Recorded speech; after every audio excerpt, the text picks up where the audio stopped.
A song, something long. Wow. Ooh, I'm glad to be here alone. Okay, I'm already gonna get. I already have it too loud, bleeding through the headphones, and now I'm singing along, and I'm too on key. I'm too on key, and I'm just gonna shoot myself in the chunk like here. So I have to continue to talk over my soundtrack so that I don't run into any problems. I want to say thank you for being here. Thank you for being here. All the after the factors. You are the lifeblood of the channel. Half of it at least. Hey, I gotta show love to the people who show up after the fact when you don't got when you're not riding the high of being here in real time. And I gotta show love to the people that made the sacrifice to be here in the moment, you know. It's a 50-50 operation. And some of you freakazoids are here for both, man. Some of you got some different DNA. And I want to say thank you to all of you. There's that one. And wow, she's not popular enough. She doesn't even have a hashtag. What the? I'm not even gonna put it on a playlist today. It never, ever, ever matters. Nobody cares. YouTube doesn't care. YouTube doesn't tell anybody. It's not a big deal. I'm gonna go like this and like this and like this and like this.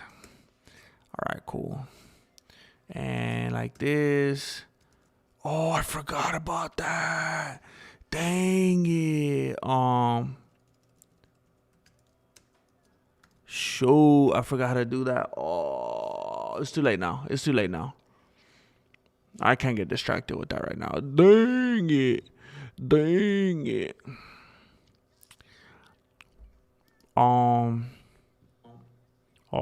let's mute that. I don't want to hear myself. I hear myself talking all day already. I don't need to hear it coming through the computer. Cause you know how your voice sounds all weird when it comes through something else like a recording. And they say that's your real voice, but that's not true. That's still not true. My real voice isn't what I hear in my own beanie, and it's not the recording. Because the recording ain't the same thing that you hear. No, actually, it might be.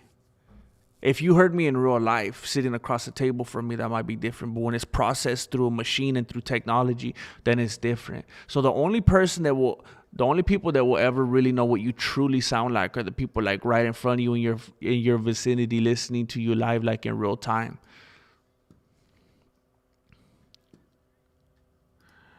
All right, here we go. Here we go. Here we go. All right. So why does my screen look so funky, bro? Oh, it's probably because I never changed the size back. So it's the same as yesterday. That's good. Melancholy, what's up, man? Melancholy's on it. Melancholy's on it like Joe Rogan. All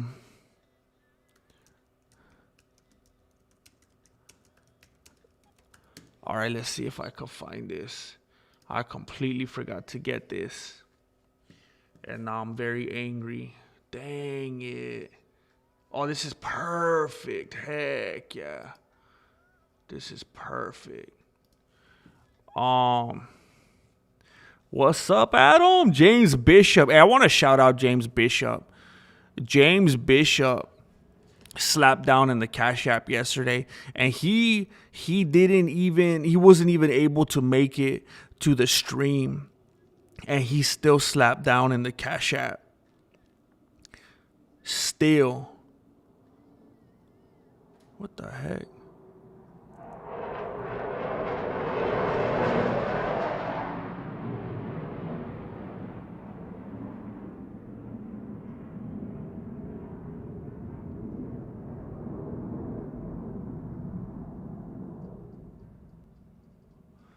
Dang, did you guys hear that?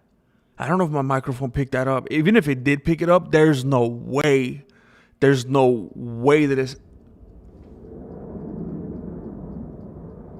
What the heck? Hey, are we getting bombed or what? Even if you heard it, there's no way that it sounded even close to what I'm hearing.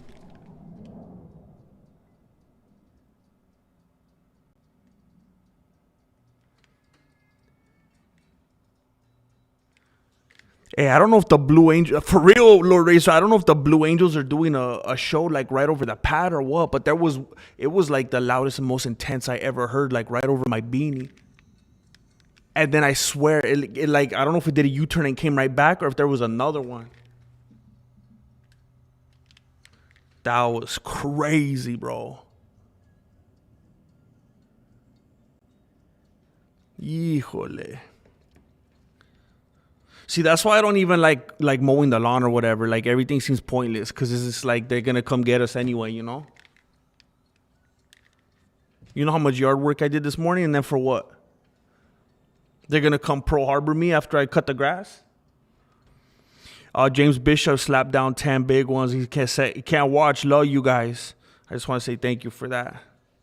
Just went out of his way to do that. Very special. Very special.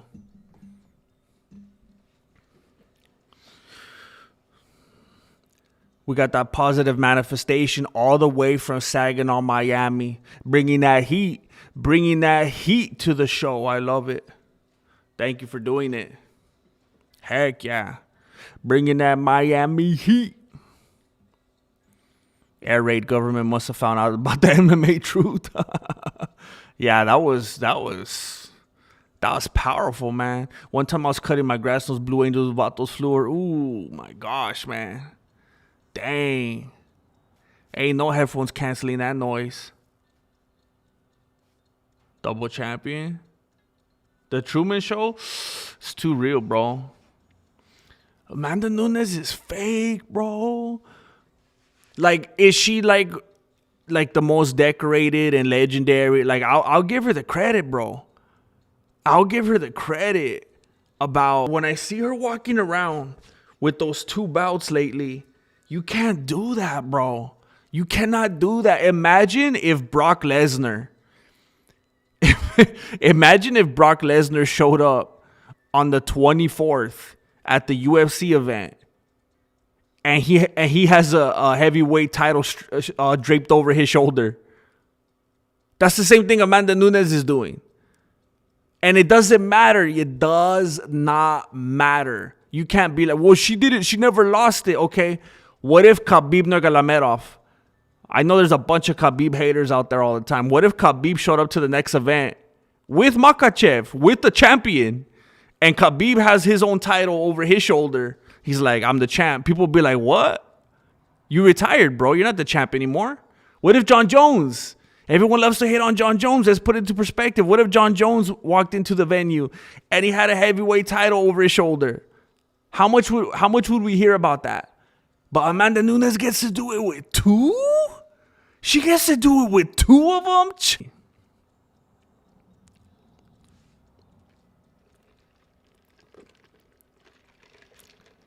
I don't know, Josh Moshki. I don't know. I mean, it's just like, I mean, I'll be honest. I never really put a whole lot of thought into like what, like, you know, like did Jesus have a 6-pack and stuff like that?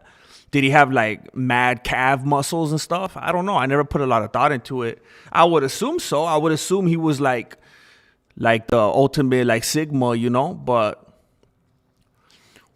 as far as like what you're saying, and I don't know if this is like a gotcha kind of thing. I don't know if you're atheist or what.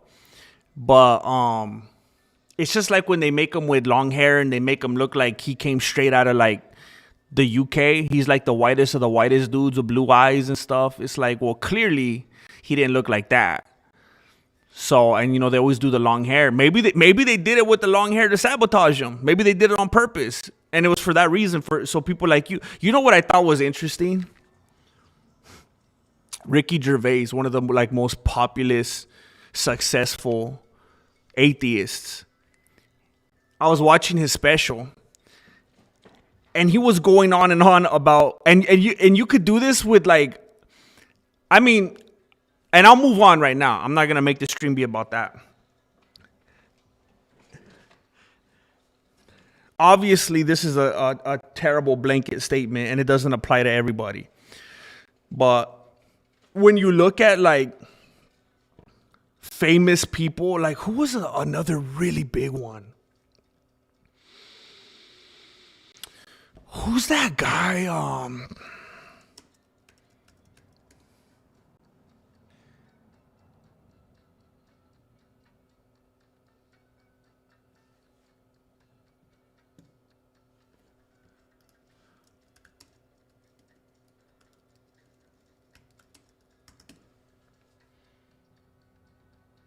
Richard Dawkins. If I remember correctly, and you could correct me if I'm wrong, if I remember correctly, Richard Dawkins basically said, I'm an atheist, and it has nothing to do with science, with logic, with research, with due diligence, with history, with practicality, with genuine search for truth and objectivity. He basically said, I became an atheist because my mom got sick and I prayed that God would save her and he did it and she died. Must not be real. What'd you want him to do, bro? Did you want him to turn your mom into an immortal being that would never die? Because what's going to happen 25 years down the road when she was going to die again? God, please let my mom live. And then he lets her live again. Okay, thank you. And then when she's going to die again in 30 years, please, God, let her live again. And then she's going to live again. Was she going to be Methuselah? And then in 150 years when your mom's going to die again, Lord, please. And then God's like, bro, I made mortal beings. She has to die at some point, bro. And then the moment that she dies, you're going to say that I'm not here? What do you want me to do? She's not a vampire.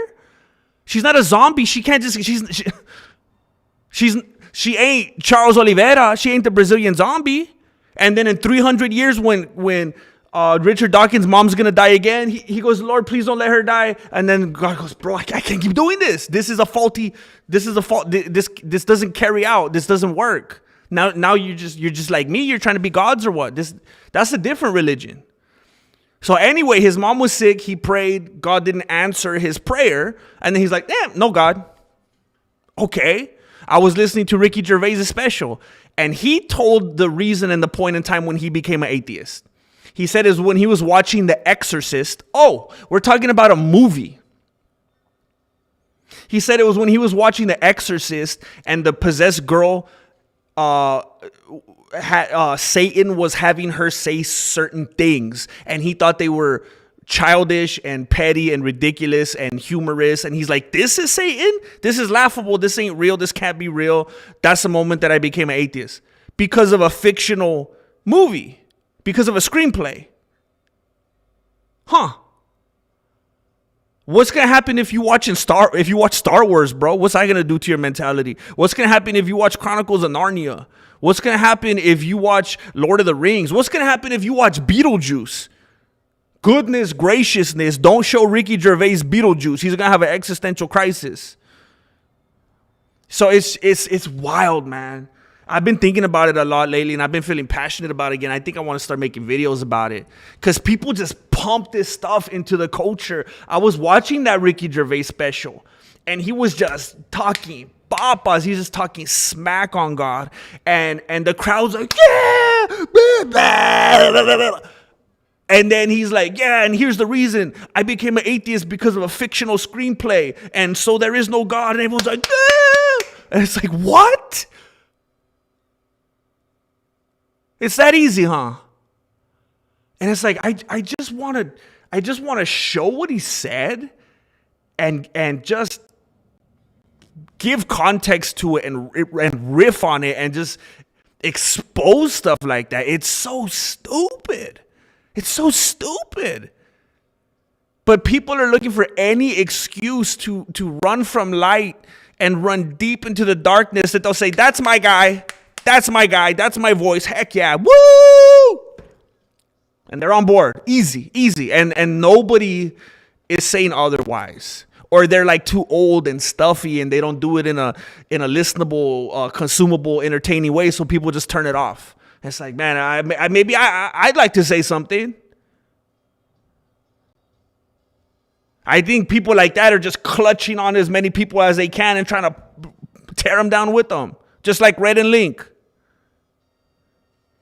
It doesn't make sense to me anymore because I became a millionaire and all my friends are gay, so God can't be real. Bro, you've been talking about how you don't believe in God anymore for like the last 6 years. You sound like a Taylor Swift album. Maybe you're not over God. Maybe you're still trying to fill that hole and you realize that Hollywood ain't going to do it for you. Stop talking about it. You don't believe in God, but he's the thing you talk about most. Those dudes broke my heart, man.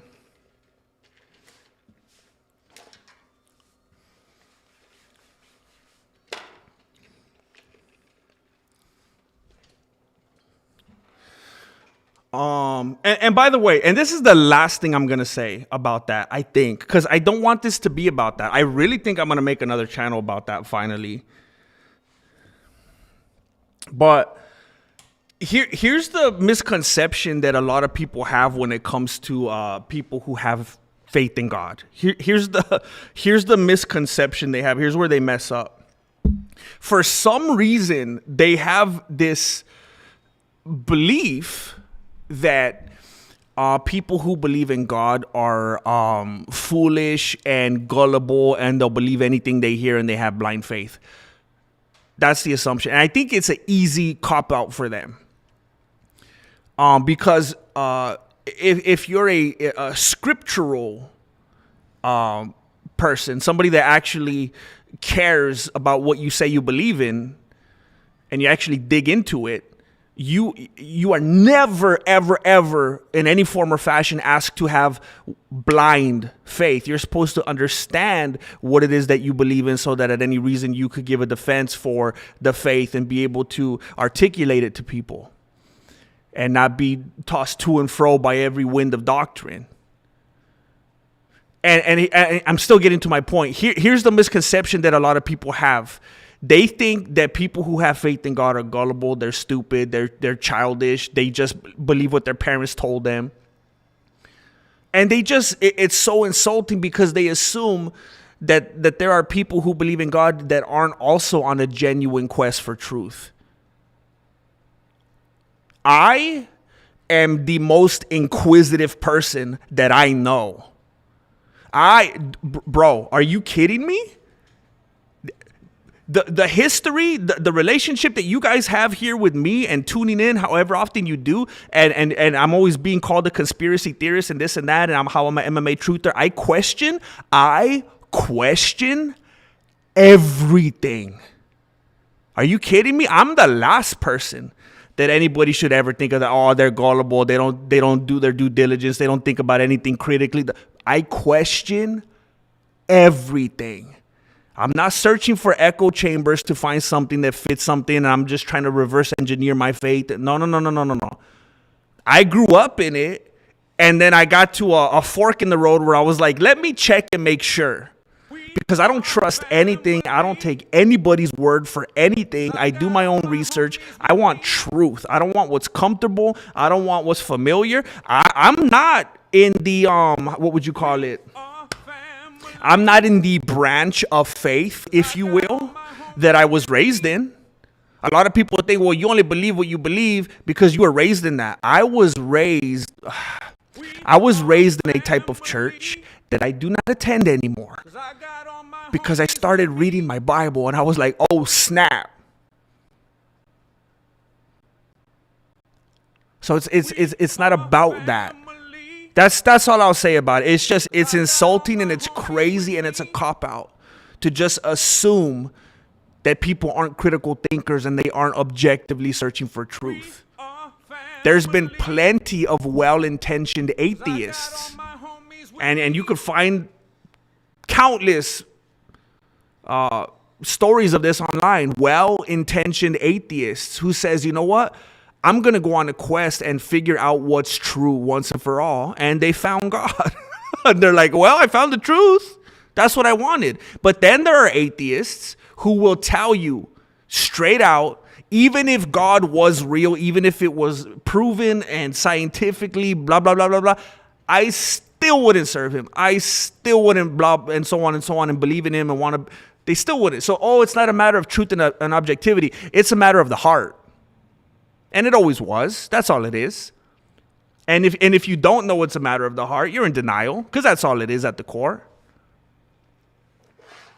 All it is denying a creator, because a creator entails accountability. If somebody created you, that means you don't make the rules. If someone created you, that means you are not the God of your own life, or at least you shouldn't be. If somebody created you, that means there is an authority over you, whether you like it or not, no matter how you want to live, no matter what the culture around you is doing, no matter what the culture around you has made legal and has deemed okay and applaud worthy.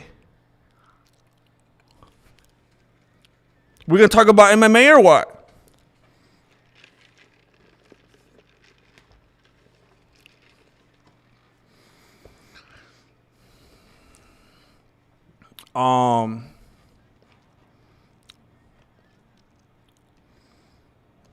Dang it, I'm behind, bro.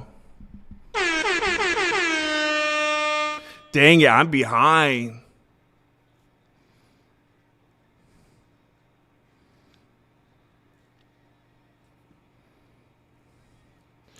Shoot, I'm gonna try to skim. I apologize.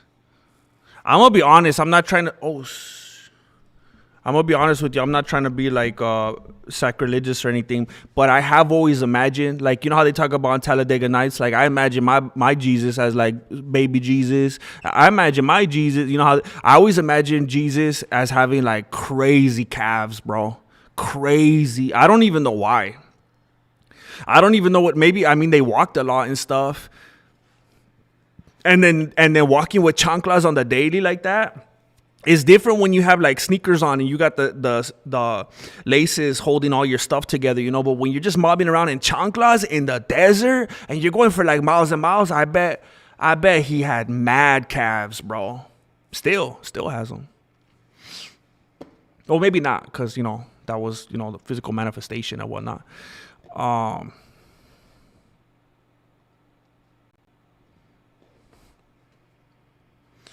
Like I always say, I apologize if you said something that you would wish to have addressed and I missed it. Please say it again, because I'm super behind. I'm trying to scroll ahead a little bit.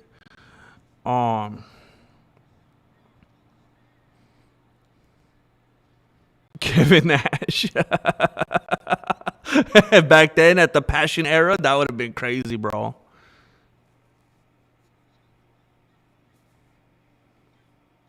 Yeah.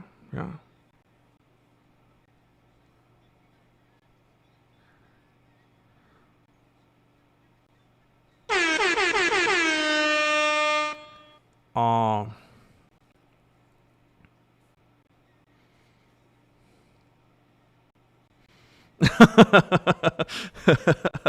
I don't understand the McRib, bro. Like, have you ever bit something and like you felt like instantaneously, like at the snap of a finger, you acquired food poisoning? That's how I felt the one time ever I bit into a McRib. It like, you know how everyone makes fun of McDonald's? It says it's not fake food and it's like some of the meats from like humans and stuff like that. That's how I feel. You know how a lot of people feel like that about McDonald's, like overall? That's how I feel just about the McRib. Like it doesn't even seem like food to me. It seems nasty, man. Oh, that the existence of the McRib. You know how like and it's funny. There's a lot of people that believe in God, but they don't believe in Satan. They're like, there's no way something so evil. Anyway, that you know how some people say certain things made them believe in God. I would say that would make me, if I wasn't it would make me believe in Satan. The existence of the McRib, it's nasty, bro. ARJR in the chat reporting for dojo duty. Let's go.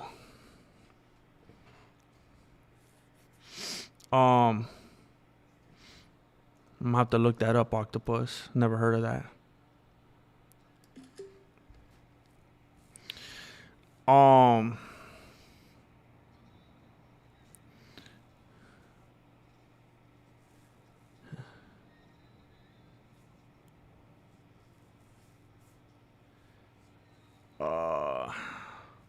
ARJR with the 5 memberships. Coming in strong. Thank you, bro. Hey, Marloca's in the chat early. Thank you for doing it. Thank you for doing it, ARJR. Thank you for blessing these people on a Tuesday afternoon. Balloon Fart came in on time. Well, we've been streaming for like 20 minutes, but that's on time, bro, as far as I'm confirmed. Heck yeah.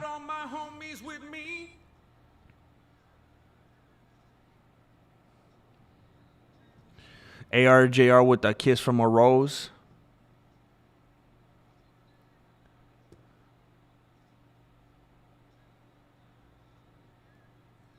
Are you kidding me? Of course,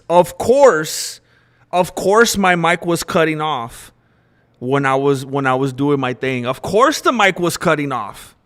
Beautiful. Absolutely beautiful. What a coinkadink. Unbelievable.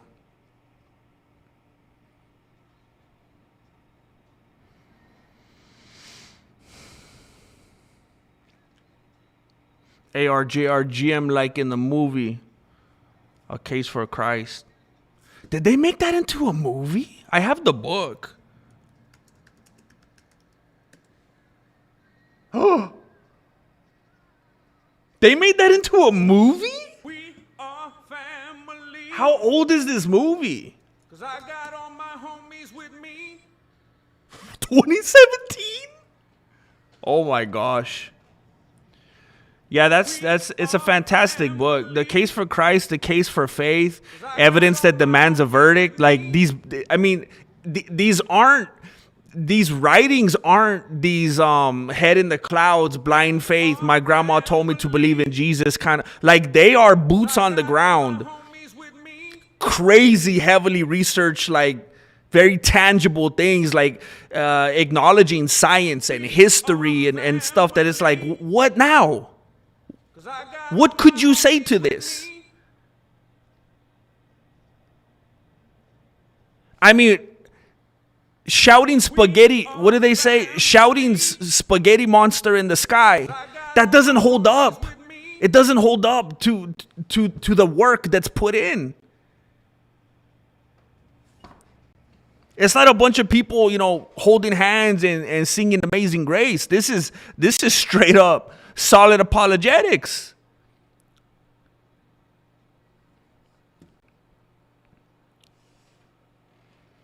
Mrs. Gypsy, what is going on?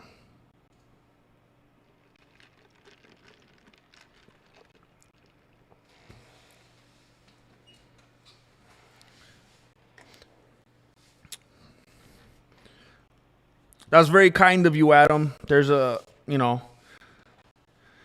lot of people with that stance who feel very strongly otherwise. And a lot of people who say they believe in God. They will just act viciously toward an atheist and just act like the furthest thing from God.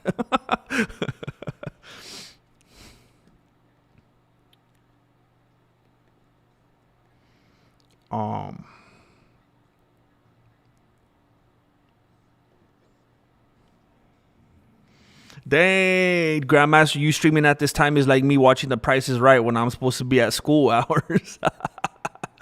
I love that, man. I used to be prime time. We used to do prime time at the old pad, but I'm trying to change my ways. I'm trying to be available for the family and stuff at nighttime. Gets busy, man. Lots of sports and stuff. I gotta be there for it, I hope you're able to make it during these early hours, though. I'm trying to stream around this time every day now. It's Carlos. Emma make a wait. Preacher GM, let's go. If my mic don't keep cutting out on me, they're trying to play these games with me.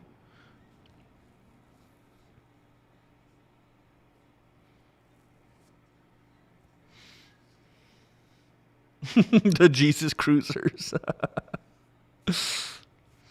Grandmaster, wish me luck. I've got a meeting with my boss in an hour and a half to see if I get promoted to HR manager.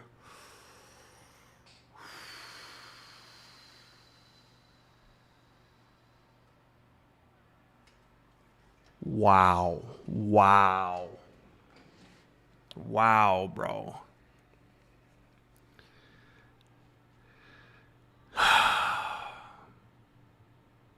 That's heavy, bro. That's heavy.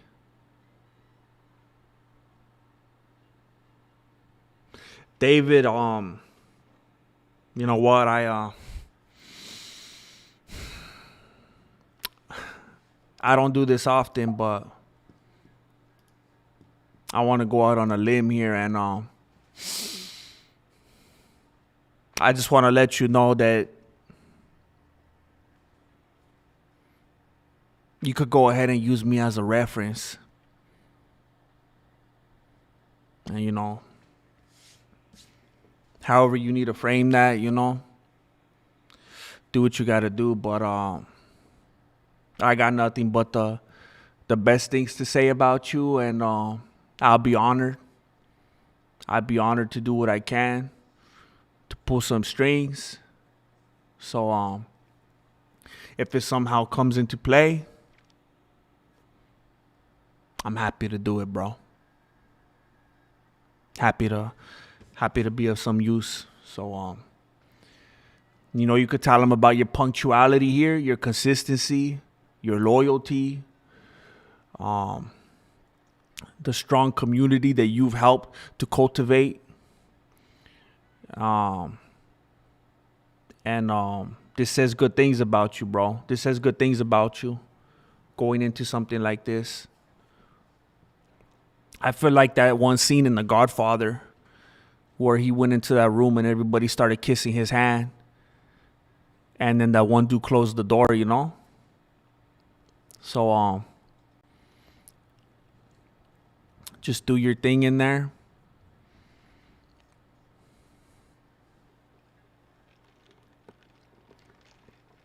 You know what I would do first, bro? I will go I will visit I will go pee pee first, bro. I don't know about you, but I'm a nervous peer. And like when I got something coming up, like I can't even focus. Like if I don't go to the bathroom, it's just like my bladder just shrinks like five sizes the moment that I'm going into something like pivotal, like something that's significant. And I'm telling you, if I gotta go, like that's all I could think about, man. And I think if you do that, just empty the tank, you're just gonna be sitting there feeling really relaxed, really loose, really good. You know, not being anxious. And you know, just do what got you there, bro. Just do what got you there. That enthusiasm and that ethic that got you there. Proud of you, man.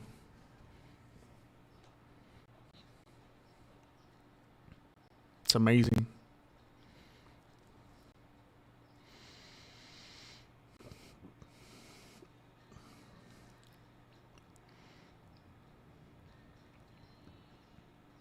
What? You don't like lasagna, bro?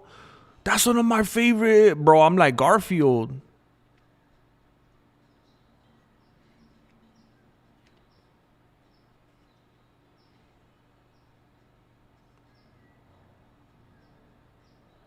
What is the McRib for civilized Europeans? Bro, I don't even know how to describe it. Like, what is it even made of? It's not a rib, right? What is the McRib made of?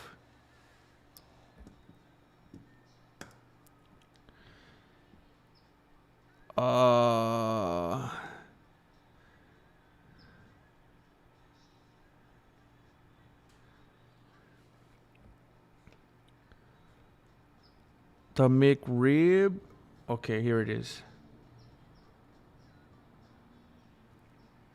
The McRib is made from ex McDonald's employees who have aged out of a usable. Oh, that's weird. Usable position. Ex employees with no friends or relatives. Nobody would miss them. So it's an ageist dish. They use they extract it's a boneless pork patty taken from ex retired employees who are considered too old for service. Seasoned and dipped in tangy barbecue sauce and served on a roasted bun with pickles and onions. Side effects include food poisoning and loss of friends and respect from the community. James Bishop just blessed someone in the chat with a membership. I just recorded the members video for today that I will be uploading after the stream here. Thank you for doing it, James. Ironically, what? David says, ironically, my employer makes some of the meat for the McRib.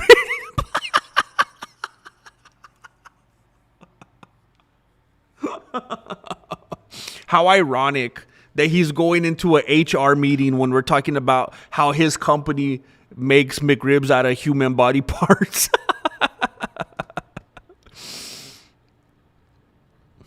Heck yeah. Thank you for lurking, Marloca. I always feel like Marloca's watching me. Marloca bless 5 people? 5 people while lurking? Hey, who blesses 5 individuals while they're lurking? While she's lurking. Thank you.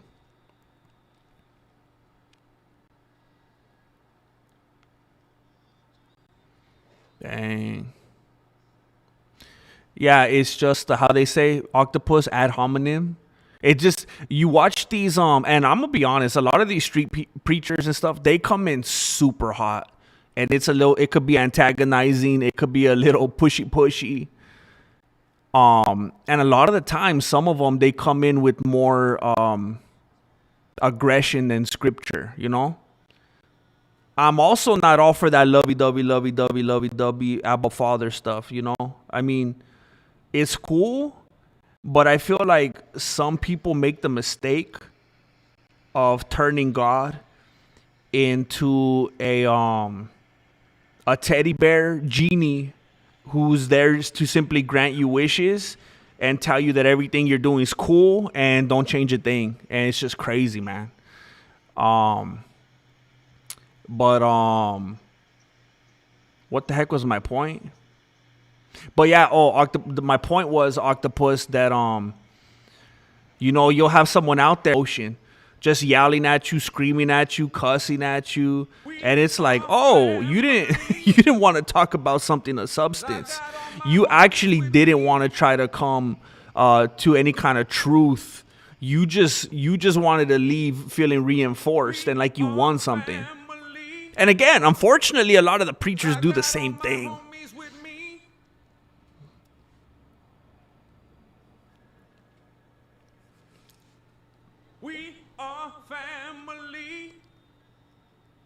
I got all my homies with me. Unadapted, I completely agree. It's that regeneration. Without that, it's nothing. Without that, it's head knowledge. I've known people, and we all see people, if that's something that we consume, and I do, that seem to have quite a bit of head knowledge, but do not seem to be regenerated whatsoever. They still live like the world, and they'll, you know, they have all the lip service and they have all the talking points, but they something's off, you know. I love The Price is Right, man. It reminds me of being at my grandma's house. We are family, 'cause I got all my homies with me.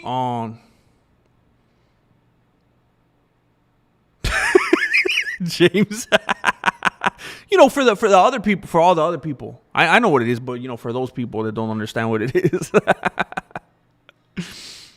dang, it's still early. It's a good time for me. It's 10:30 p.m. in South Africa. Normally, GM streams go live at 2 a.m. for me. Dang, that's right, bro. That's not bad for you. Heck yeah. Chato, I've been catching your live lately. Good stuff, Mesa. Hey, thank you for doing it, man. I'm gonna be honest, I haven't seen your name in here a lot, or I haven't recognized it. I don't know if you've been lurking, but I appreciate you letting me know that you've been here. It's good to see your name in there, bro. Thank you.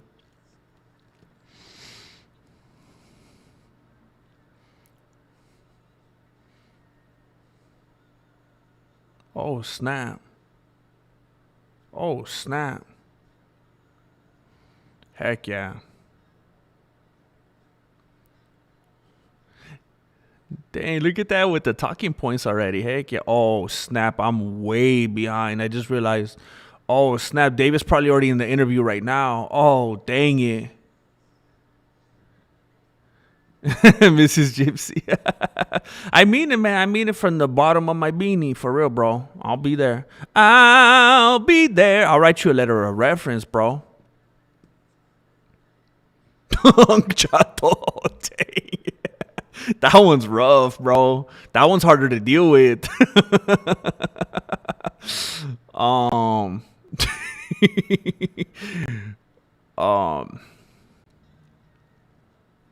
Who's this? Use me, la onda.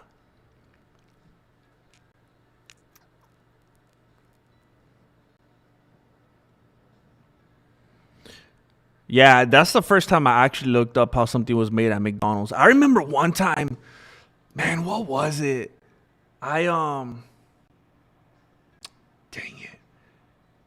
I remember one time I saw a video. I saw a video online years ago about how they make the chicken nuggets, and it was like this. It was like a weird, like pink paste. It looked crazy, like some kind of slime. Hey, but they're good, bro. I guess I like fried slime. ARJR David Flores, I pray that the Lord grant you favor in your upcoming meeting. In the mighty name of Jesus, I pray, amen and amen. Looking forward to the good news. Let's go. And everyone said, amen. Heck yeah. Heck yeah. We are family. Cause I got all my homies with me. Man, I can't even wrap my beanie around people not liking McDonald's. I don't understand it. It makes me feel bad. Like, I used to live in this town. I used to live in a town that, and I used to joke about it on here. I used to say there needed to be a new kind of McDonald's made, and they call it fresh McDonald's. Because I was just so used to, here was my reality. Every time I would go to McDonald's, it was stale. It tasted like it had been sitting there for a while. It was cold. And I was like, dang it. I wonder what it would be like to have like McDonald's, but fresh. And it just felt like such a tease. And like maybe like once a year or something actually felt fresh. It's like, what happened? They doing like a special promotion or something? And then I moved and I live by this McDonald's. It's like, remember when Kramer drank the coffee and he was like, it was too hot, you know? He's like, it's supposed to be hot. And the guy's like, not that hot. And then he was trying to sue the people. And then he's like, who put the bomb on? Who told you to put the bomb on? I didn't tell you to put the bomb on. Why did you put the bomb on? Remember that one? It was like that. Like that fresh. The McDonald's where I live by now, it's so fresh. When I bring it home, I got to put it in the fridge for a little bit. It's too fresh. And I think what's happening, Shauna Rain, I think you live by the McDonald's that I used to live by. I think you're just getting some nasty McDonald's. I'm pretending I work here. I'm at work pretending I work here. What the heck? I need my music. Family. Cause I got all my homies with me. I'm gonna read down right now. I just want to say thank you because I hear people giving gifts and it's insane. It is not stopping. You know what? I've been conditioned, like when I'm at the train tracks, to just be filled with rage when the train doesn't stop, when that train keeps moving, you know? And now I've grown to love it. Thank you. J Smash, it is so good to see you here, bro. I've wondered if you were doing all right. Miss you guys. I've been down and out lately. I'll be a member again next month. Hope you're good, GM and fam. I can't chancla up right now, but Miklo will return. Well, let me tell you something. J Smash. Uh-oh. Did I just mess up my screen? I think I did. Let me tell you something, J Smash. We are family. Cause I got all my homies with me. I'll chancla up for you, bro. We miss you, bro. Remember, homie, you ain't ever gotta be like a member. You don't gotta throw down money or nothing like that. You're familia, bro. Just seeing your name here is a treat. Appreciate you. I hope you continue to do better and better. ARJR with another 5 memberships. It don't even make sense. Thank you for doing it. ARJR coming back strong in true form. Undisputed. James Bishop sloshing. I'm telling you, he's sloshing around with them big rubber boots like the dude from the Cranberry commercials. Thank you, James Bishop. That's beautiful, Balloon Fart. I like that.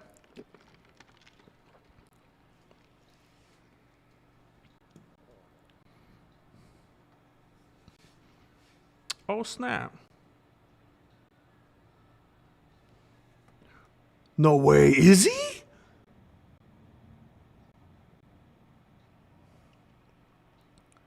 Am I that behind in the chat? No way. ARJR just sent 40 big ones to the PayPal. He said, you were talking about Red Robin yesterday. Here you go. Bro, I haven't been to Red Robin in so long. I missed that onion ring tower, bro. Here you go. J Smash is a gringo again. No way. So I'm looking. So I have my YouTube screen right here and my Streamlabs one. And I could see, because I don't want to scroll on YouTube or else it'll make me lose my progress and I'll miss a bunch of chat. But I could see on this Streamlabs one that he got J Smash back. Oh, heck yeah. Thank you, ARJR, for the blessing, for the blessings all around. Double blessing, bro. Heck yeah. I've been lurking and dropping my like. Just haven't felt myself and have been dealing with personal matters. Much love, Dojo.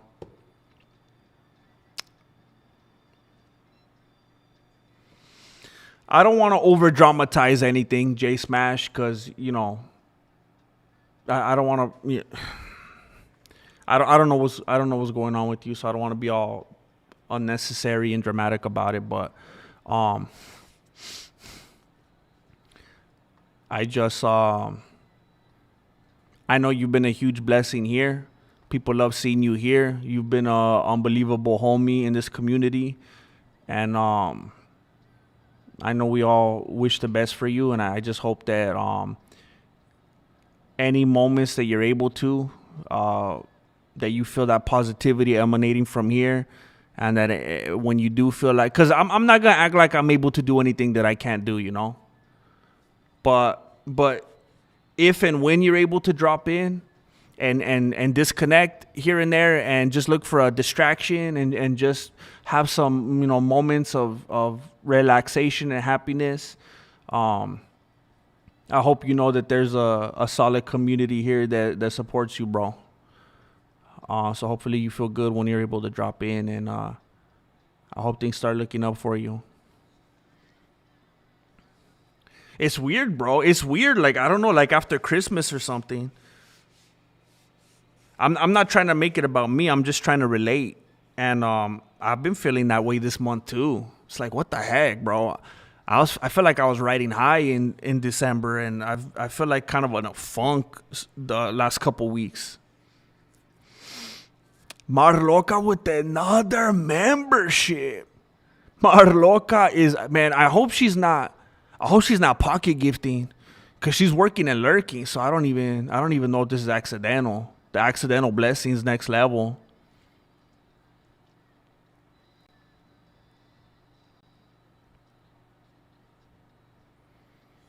Ninja Turtles. Well, thank you. I know some people don't, so I appreciate that.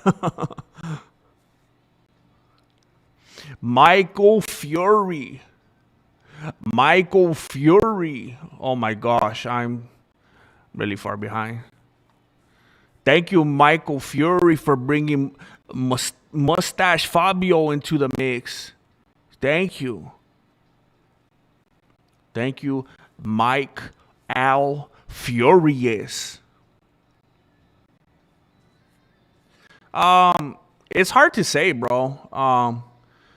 I'm somebody that grew up in it, from my earliest memories, and then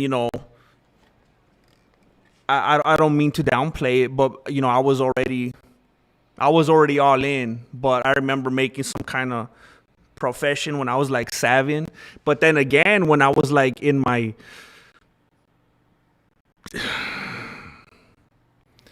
bro, if I'm gonna be completely honest with you,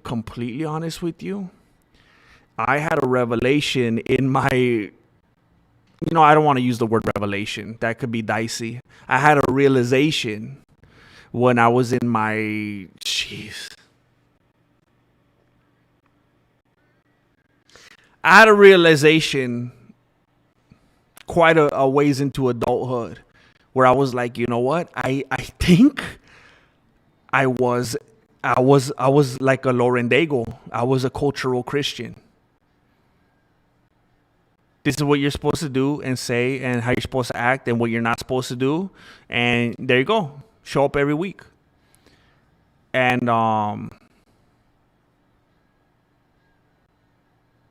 yeah, it wasn't until after I had a couple kids and started to try to take things upon myself. Because I've told my kids and I think the same with my parents. And again, I'm not gonna make this a gospel telethon or whatever. I'm gonna make another channel for that. I'm not, but anyway, just to answer your question, I've told people, and I'm not the only one that's ever said this. You can't grab someone by the collar and take them to heaven with you. You don't get a free pass off of someone else's salvation. So I tell my kids that you got your own accountability. I can't save you. And my parents can't save me. So there was a point after I had a couple kids where I just decided I actually need to be a real husband, a real father, and take this role seriously. And realized I was pretty much a cultural Christian, and I was kind of going through the motions. And then when I started digging in, I was like, I need to do some things differently. That was, I don't know, a few years ago. At this point now, I don't know, maybe 6 years ago, 6 or 7. I hate myself for saying that. ARJR with another 5 memberships, and he just scooped up Jay Smash in that net. Just scooped him up like he's out there being a fisher of men. ARJR out there like Peter, but like way less rough around the edges and aggressive. Peter was kind of he was like, if the apostles were like, the Backstreet Boys or whatever, Peter was like the bad boy, huh?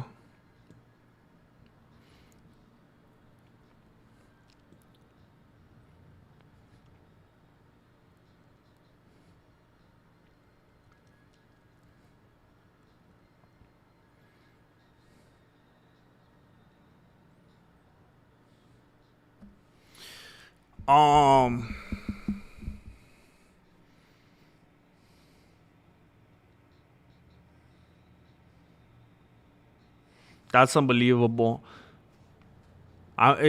Hey, J Smash, we love you either way, man. But this was very, it was very cool how it worked out, because the memberships go to the most random people, and sometimes people will be here and they'll just keep going to other people that aren't even in the stream right now. So it's really cool that it went to you. I have not touched McDonald's in 20 years, bro.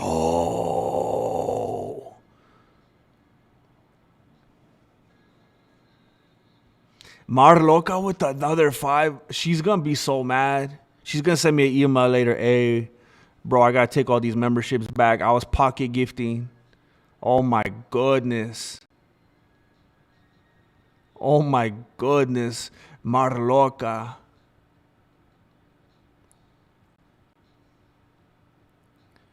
Dude, when the McD's fries are lava hot, the best. Shout out to Kramer. Yeah, it's crazy, man. It's a whole different world. There's McDonald's and there's fresh McDonald's. I will boldly make the claim that people who don't like McDonald's on here, they've never had fresh McDonald's. They've unfortunately been burned by the fast food machine.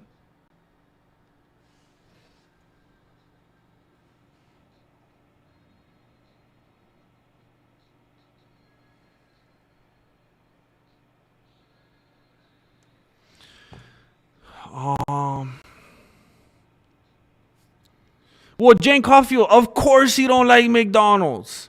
How is it the McDonald's? Your McDonald's over there probably can't even. They probably can't even get the fries that hot in Canada. It's like freezing over there. You gotta have some American McDonald's. The McDonald's coffee. Pretty good. Pretty good.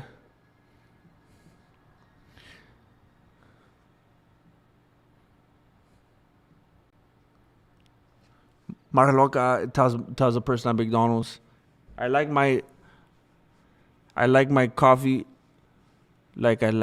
my coffee like I like my man, black and very very caffeinated. Why does that sound like Mitch Hedberg at the end? James Bishop bringing Lil Stinky Butt into the mix. Hey, James Bishop bringing that one weirdo friend to the party. I like it though. I like it. Heck yeah, Ang Chato. I don't know how people disrespect. Oh, I'm stupid behind. I'm stupid far behind. I gave the chanclas to Justin, to J Smash way after he already got green gold. How am I that far behind? That doesn't even make sense. I live in Nebraska. What? Isn't Nebraska all cold too? See, I think these cold states, you guys just gotta stick to ice cream. You gotta stick to Cold Stone. Shauna Rain, did you just call McDonald's trash and then hype up KFC? Oh, you just hyped up KFC, the classier of the fast food chains. Oh my goodness. And time keeps dragging on. Is a county. What's up, Holland Dan Sock? I wish my mom would just beat me with a sandal. Oh, snap. I had knives thrown at me, was punched and slapped? What the heck? What does this have to do with McDonald's? I wish my mom just beat me with the... Oh, snap. I'm sorry to hear that, bro. Oh, my gosh. Dang it.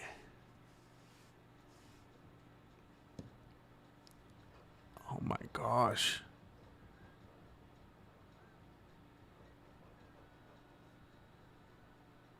No way. You guys playing with me?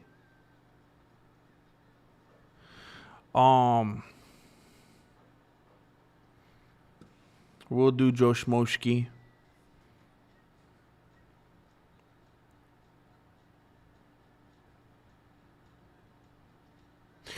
Wait, okay, so some people... Wait, are you playing with me, Holland Dan Sock? Because other people are saying they could hear me.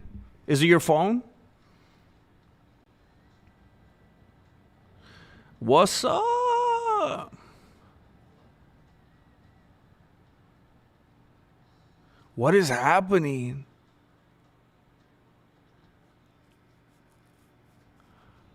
Um,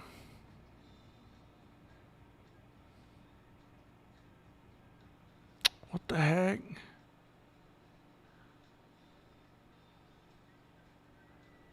Why does that keep happening?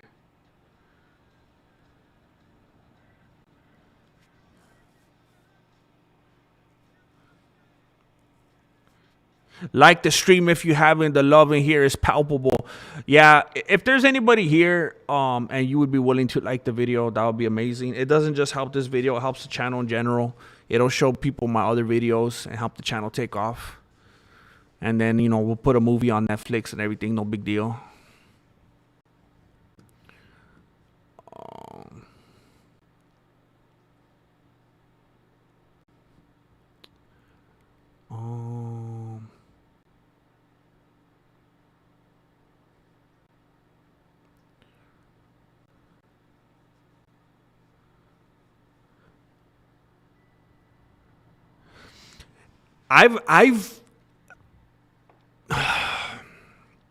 I've suspected over the years, James Bishop, I've had suspicions that I am lactose intolerant, but I've decided that I'm not going to tolerate my intolerance.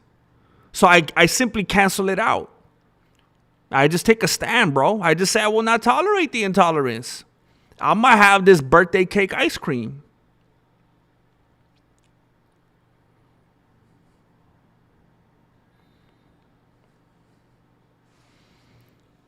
The stream started, I don't know. It says 62 minutes ago. So an hour and, yeah, like at 12:03. It's not that bad, bro. Hey, unless those jets come back and drop bombs all over here, I think I'm going to stream. I don't know if this is a good idea, actually. And I don't expect anybody to stay here the whole time. It might just be me and like 2 people. But I have not been streaming as much as I like to lately. And I'm going to be honest with you. And I don't know if this might be an unhealthy thing. But it's been making me feel kind of depressed. I feel like a week or 2 ago, I was streaming a lot more. And like the last few days, I feel like it's kind of lulled. And I've been feeling off. And I think I'm going to stream. So I have to be, there's somewhere I have to be a couple towns away.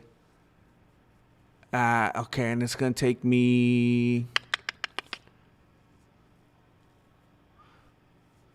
I have to leave here.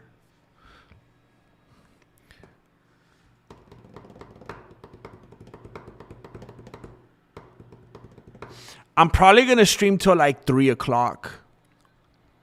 I kind of just want to chill. As long as we got stuff to talk about, then it makes sense. I don't want to just bore you with nothing to talk about.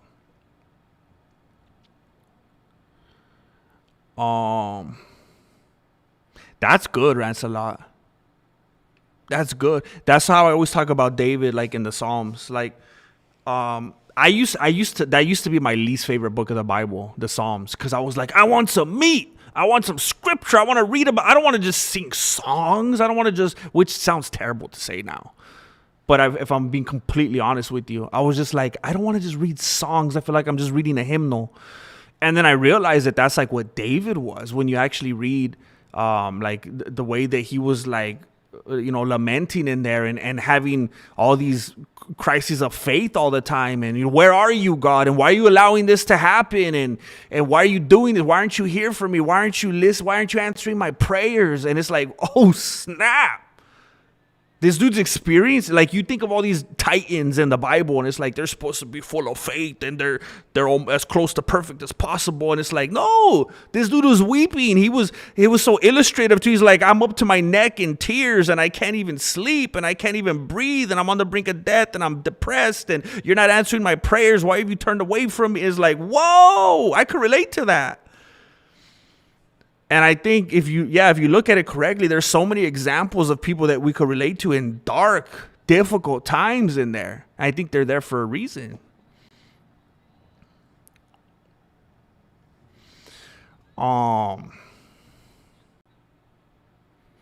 Mexican food. Man, what is it with Mexican food, man? People love that Mexican food. I was talking about it not that long ago, Peppa Pig thugging on up. I was thinking about it not that long ago that, the abstinence makes the heart grow fonder. It makes the heart grow fonder. And I don't think I've ever, as much papas as we've talked about it, and thus engaging Pemble makes no sense, it's dumb, they're disrespecting Saruki, blah blah. I don't care who was fighting. I don't think I've been this excited for an event ever. And I think, that maybe Dana White did this on purpose and just wants to give it as big of a boom as possible, make people really miss it so that it hits right.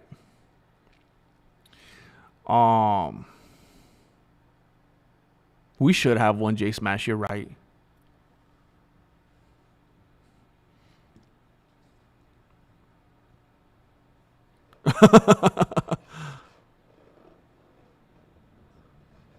No. What the heck? Oh, snap. I'm so stupid behind.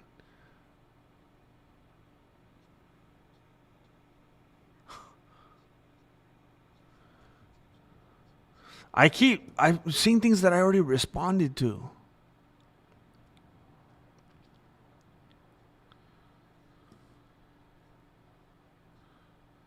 Okay, I'm just gonna have to start right here.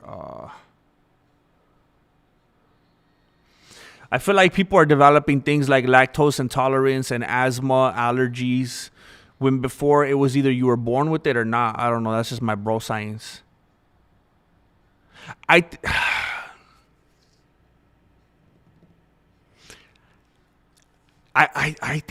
think people just. I mean, I'm guilty of it myself. Some of it I think is legitimate though. But look, whether it's OCD, whether or not, I mean, it seems like everybody these days, I feel like I can't watch a podcast without somebody talking about whether or not they think they're on the spectrum. Like it's become trendy.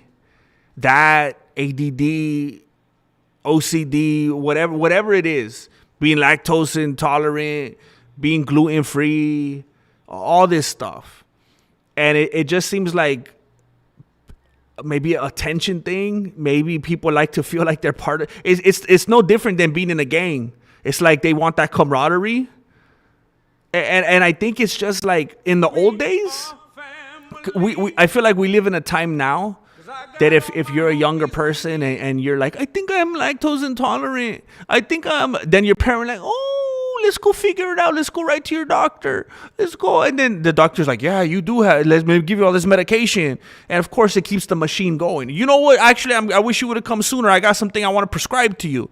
Back in the old days, if I would have said something like that, or like even older than me, my generation was already like on the brink of like getting soft. You go a generation or two behind me, you go tell your parents you have gluten problems, you're lactose intolerant, they'll smack you, say, shut up and drink your milk.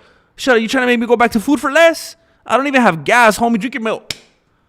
I think I'm allergic to the peanut. Shut up. Eat your peanuts. Eat your peanut butter and jelly sandwich. Shut up. And it's like, you couldn't get away with it back then. I think I have ADD. No, you don't. Just turn off the TV. Go play outside. You're fine. And now it gets coddled.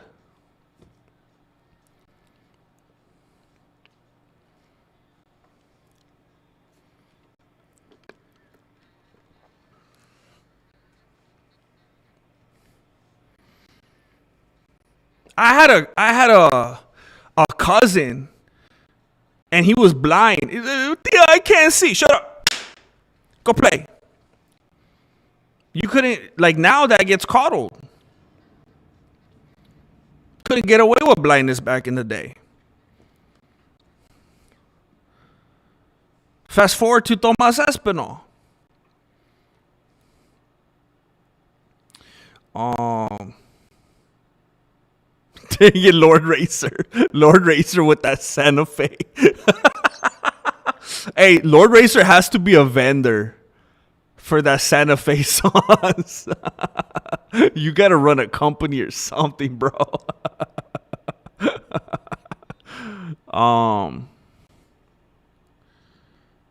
Dang it, this stupid chat.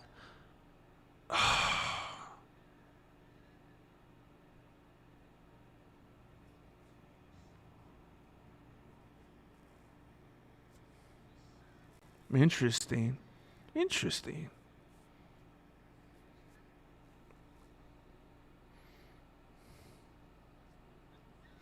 Nah. I respect that, James Bishop. I guess the way that I look at it, I look at the Proverbs as like it seems like just straight up, here are some doses of wisdom, here are some things to live by. And I feel like the Psalms is like, bro, when I read it, for the most part, I feel like, and I think it's meant to be like this. I'm not saying it like I have some kind of weird complex or I think I'm special or something. I think it's meant to feel this way. I feel like it's me. When I'm reading those things, I feel like I've said this. I've felt this pain. I have felt this worry, that doubt, that fear. I've prayed these prayers. Like, it's so relatable.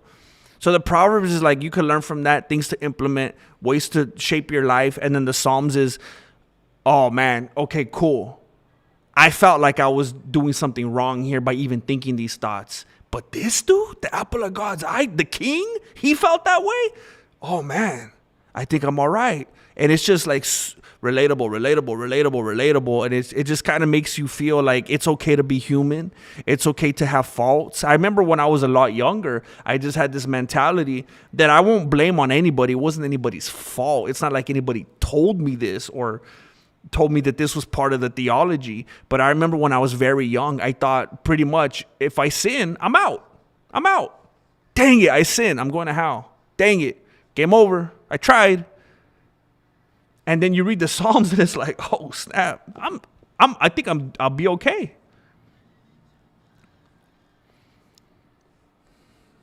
How are you gonna read the chat when we hit 2 million?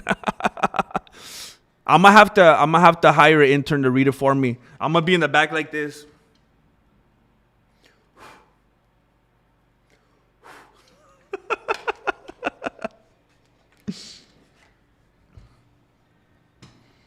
I want to change the look. I'm going to be like way back here.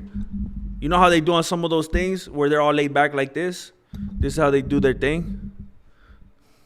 This is the look from now on. Because I don't like that you can't even see Tio Beto back there. The other day, I moved for something and somebody made a comment like, I didn't even know Tio Beto was back there, and I was so upset. Because I just feel like he's not getting the respect that he deserves. I feel like he's not getting his screen time. And I don't like that. And I don't like that I have this stuff back here and then I'm just blocking it with my dome. Like, what's the point? We need to change things up over here.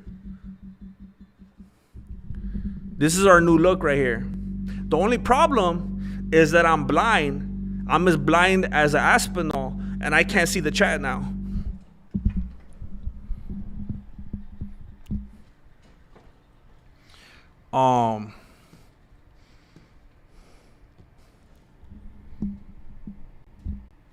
Heck yeah, I appreciate that. I appreciate you cheering them on, J Smash. I appreciate you guys liking the stream.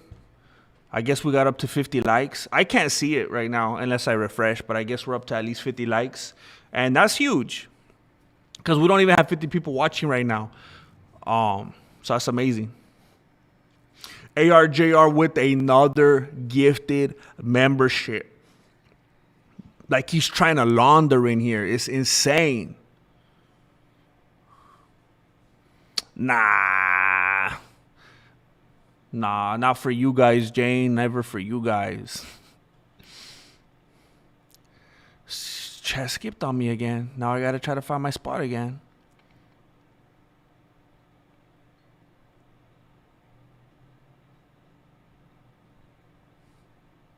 Who's Carl Karcher? Carl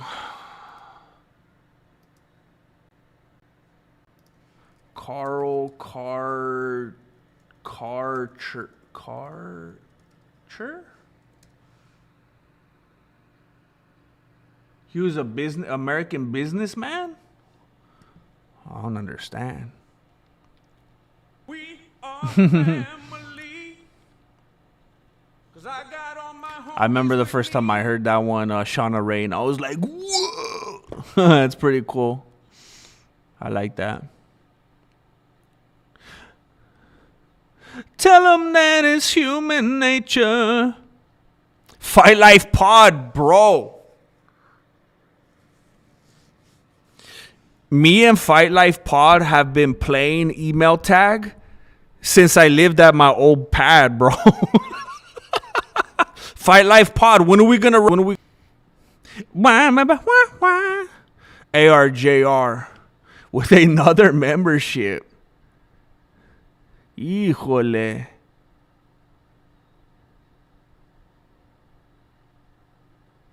I can't even tell when the chat skips which one is the most current ARJR membership because the dude don't stop.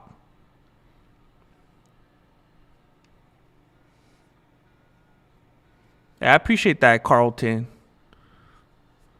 Thank you, bro.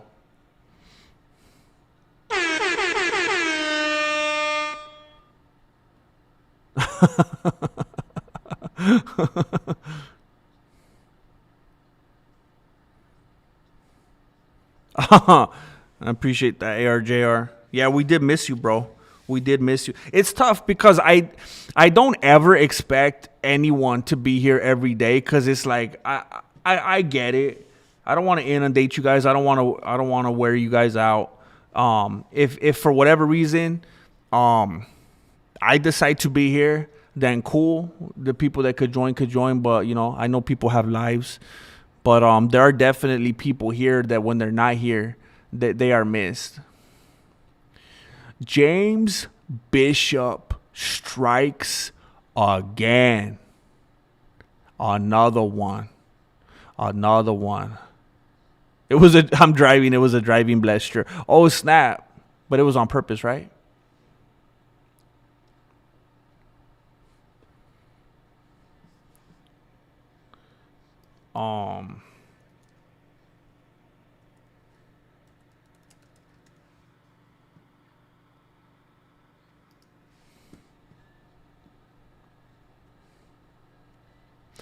Why did you do me that way? Why did you do me that way? Wait, is this about a dude? I never thought about what that song is. You know what I think is my favorite Michael Jackson song? I love it, man. I blasted it the other day in the car. Marilena got so mad. It annoys me how sensitive her ears are. Supposedly I'm deaf. She always accuses me of being deaf, and I'm like, no. I just really enjoy bumping some good music. I'm not deaf. I just really, really like. I just want to turn it to 11, you know. And R.I.P. Rob Reiner, and she is on the other end where once you crack like 8 on the volume, she's like having a panic attack. And the other day, my favorite Michael Jackson song came on. It was what the heck was it called?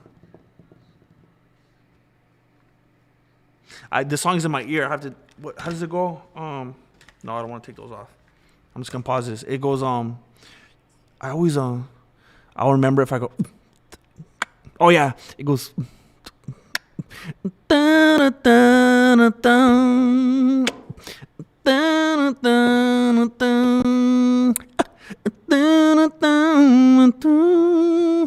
You know how it goes like that, like in between every verse. Oh, I love that song, man. I love that song so much. I don't even care what he did, bro. You are not alone. I love that song so much.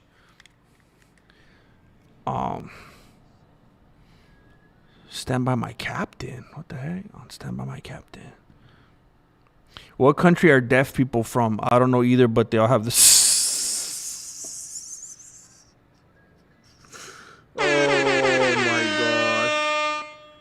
Oh my gosh. Get third. Oh, that's not funny, bro. Oh, jeez. Oh my gosh.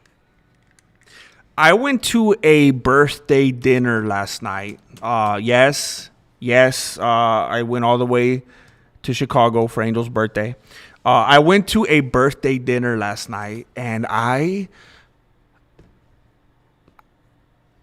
almost flipped my beanie. We were at a restaurant that was not a McDonald's, you know, a little bit nicer than a McDonald's. And there was a couple there who said that they were celebrating their wedding anniversary. They were there to celebrate their wedding anniversary.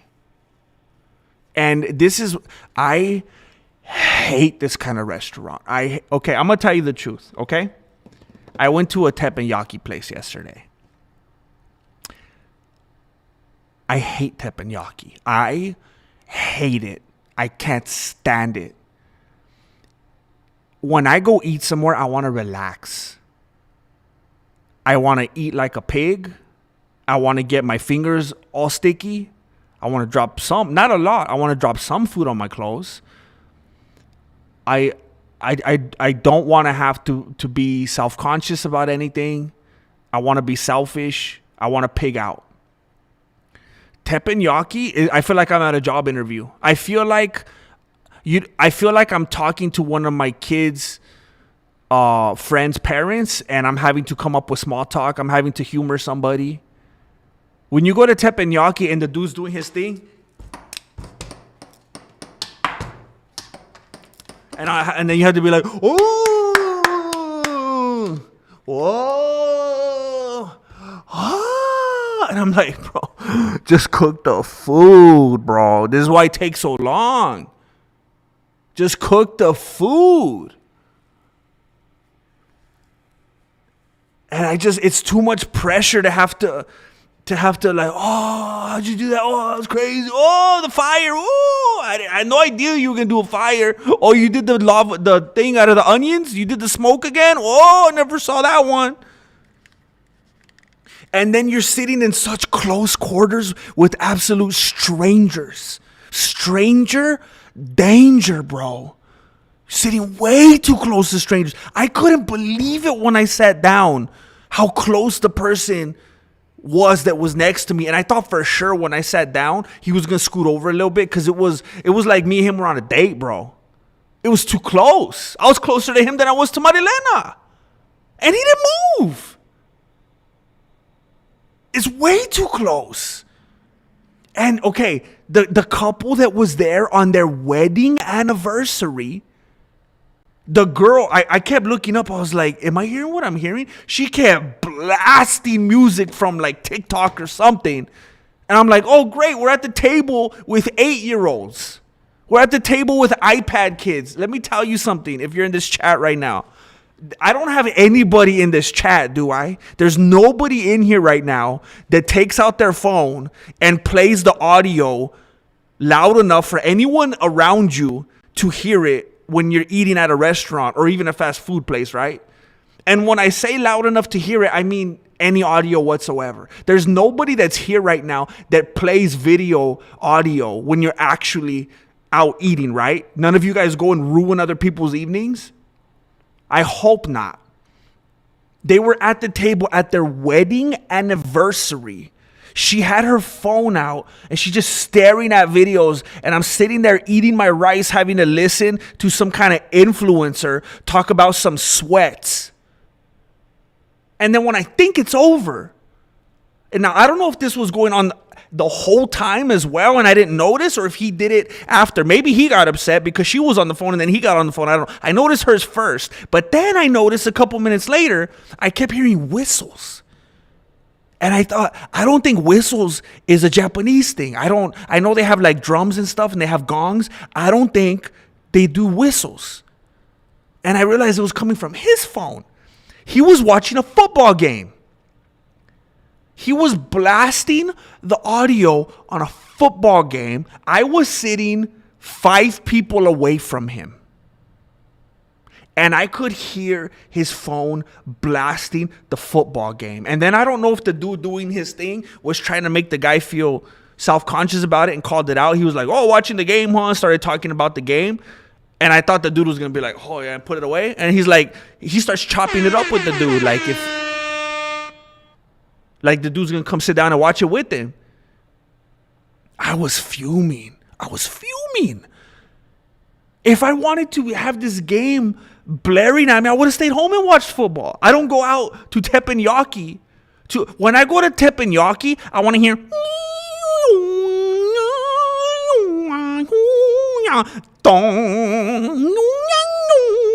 You know the stuff they play in the background, the ethereal ambient kind of. That's what I want to hear. I don't want to hear penalty on the plate. I can't enjoy my teriyaki chicken when I'm hearing constantly. Sounds like I'm listening to some trap music. They were on their wedding anniversary.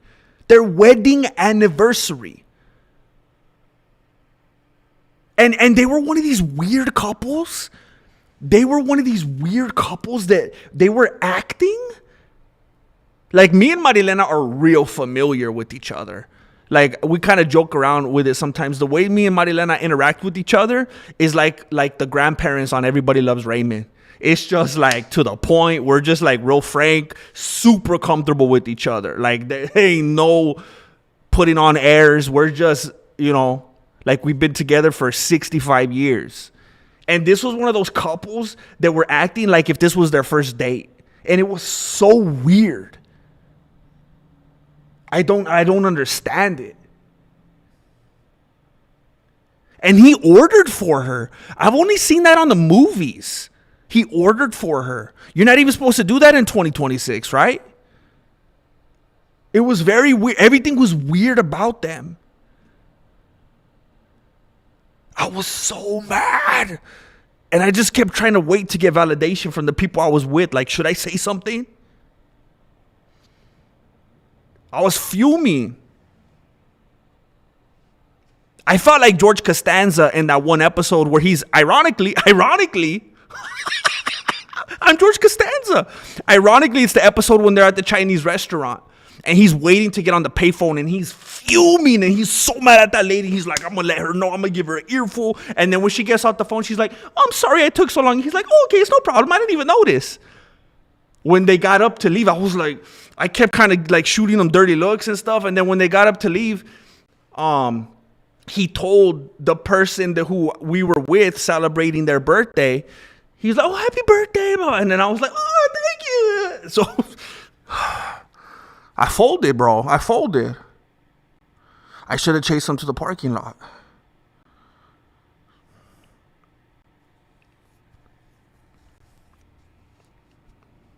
I should have put him down and just kept going. Burr, burr, burr. You like it? You like it now? Burr. So angry, man. So angry.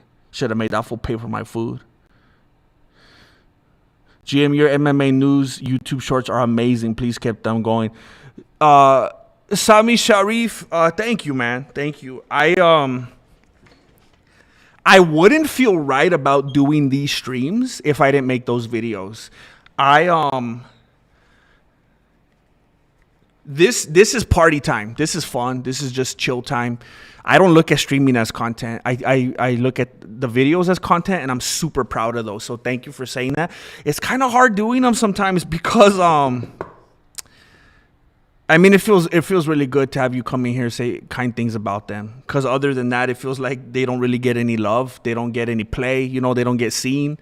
They don't get. I think even right now, The last one that I put up.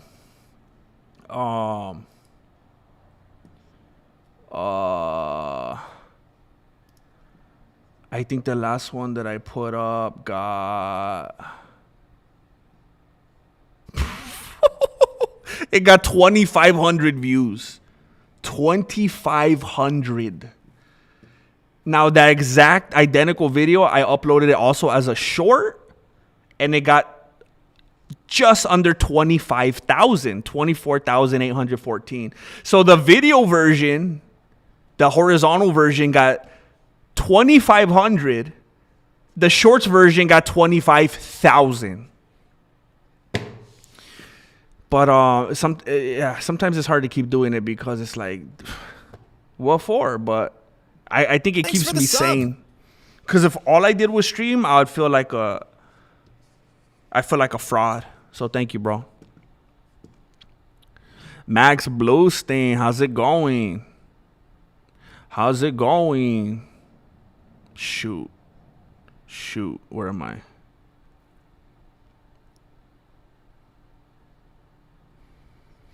I can see GM playing Chalino. Hey, trying to get me caught up. Wait, is that who I think it is? Yeah, that dude had a good voice.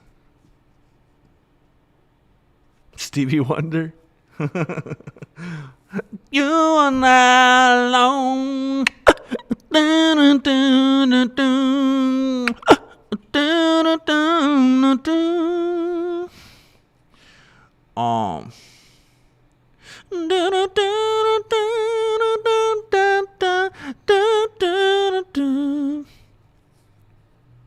I've been sitting in the Costco parking lot for a half an hour because I don't want to get out to pump gas. I don't want to miss a minute. Oh, snap, bro. You gotta, you ain't gonna, tell me if you're gonna do it. Tell me when, ARJR, and then I'm just gonna be super quiet and boring, and then we're just gonna wait for you. We'll just put the camera on Tio Beto, maybe.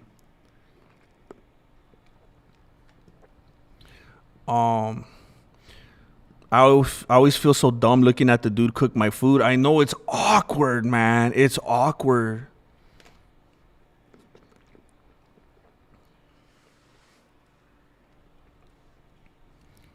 You could just ignore them. That's what I do.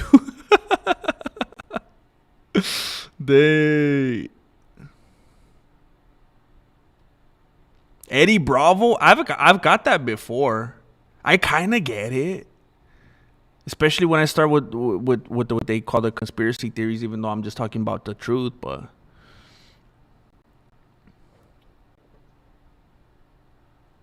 hibachi? I mean, I think I've heard that term as well. What's the difference? What is hibachi? I think they're ubiquitous, right? What is teppanyaki? Oh yeah, it's the same thing. I think maybe I've heard them referred to them as hibachi places too. I don't know which one comes into play when, but it's the same thing, I guess. That's why when you go into one of those places, you put on dark sunglasses and you have a walking stick. Can't let you get close. Down by the river. Audio in public is super trash. It just tells you their parents failed. I would never, ever let my kids do that. I would never let them, like, when people work hard, man. All you guys in here, people work hard. When you go out and you're carving that time out of your life and you're trying to make memories and you're trying to spend time with people and you're throwing money down and you're trying to have a nice evening, you want to hear the ambiance. You want to hear even though you don't want to have to watch them and do all that, you want to hear the scrapers and the spatulas clanking. You want to hear the fire. You want to hear, some stranger chewing on the ice from his Mr. Pibb. I don't want to hear TikTok. I don't want to hear NFL announcers. Why did you even go out if you wanted to do that? Stay at home. It's just for someone to be an adult, for someone that was able to get that far and be an adult and not have come to a point in life where some kind of situation arose where they were able to come to the conclusion, this is something I should never do. This is not appropriate. I shouldn't ruin someone else's space like this. Like I can't even comprehend it. You have to have no self-awareness whatsoever. I watch Grandmaster videos in the movies and at restaurants. That's the only exception. You are the only exception. Come on, MMA. Thank you. 1 hour left on this ride. I'm dying. Oh, shoot. An hour? Dang it. And not even just an hour. You got an hour left. I wonder how much that was. Shoot, bro. Well, we're going to be here for the long haul. Literally. That long haul.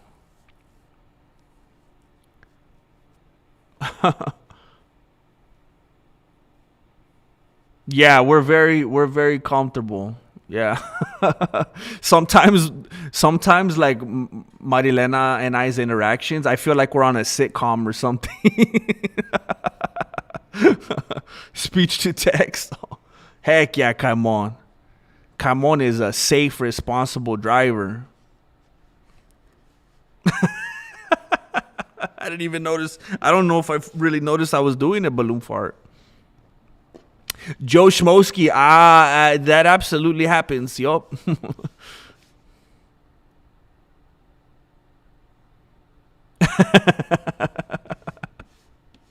I wanted to go. I wanted to not tell her.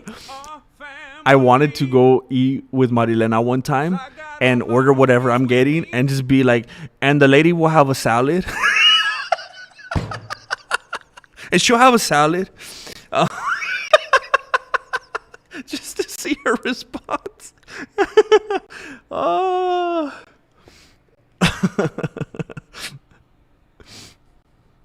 You know what? I thought I was going to like that guy yesterday. The idiot that was playing the football game. I thought I was going to like him because early on, the dude asked him.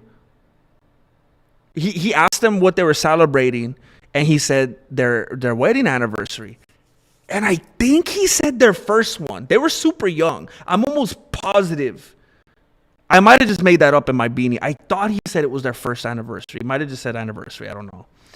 But they were really young. And I don't remember how long after that. The dude, he's like, oh, and we'll have separate checks. So they're on their wedding anniversary. And he says, oh, and we're going to be doing separate checks, him and his lady. And I started laughing. And I was like, I like that. And then he had to go and ruin it.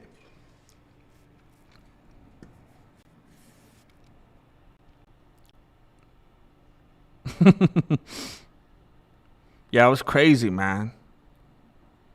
You're right, balloon fart. And that's why I didn't do it.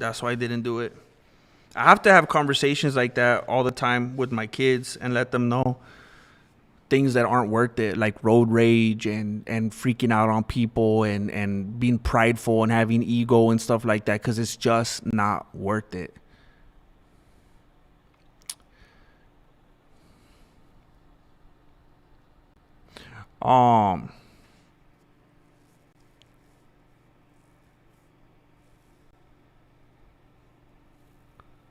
Heck yeah, Joe Schmosky. I hope you enjoy that. Dang, I hope you enjoy that golf too. That sounds peaceful, man. Heck yeah.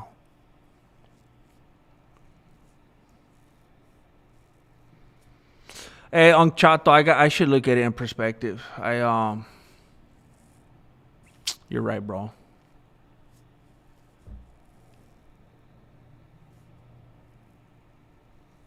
Dang, why would you say? Is there any particular reason? Is it like I know some people point to like the shenanigans that it's becoming like WWF Tronado. I know some people just say I don't like the it seems rigged, it seems corrupt, or is it just simply like just phased out of it?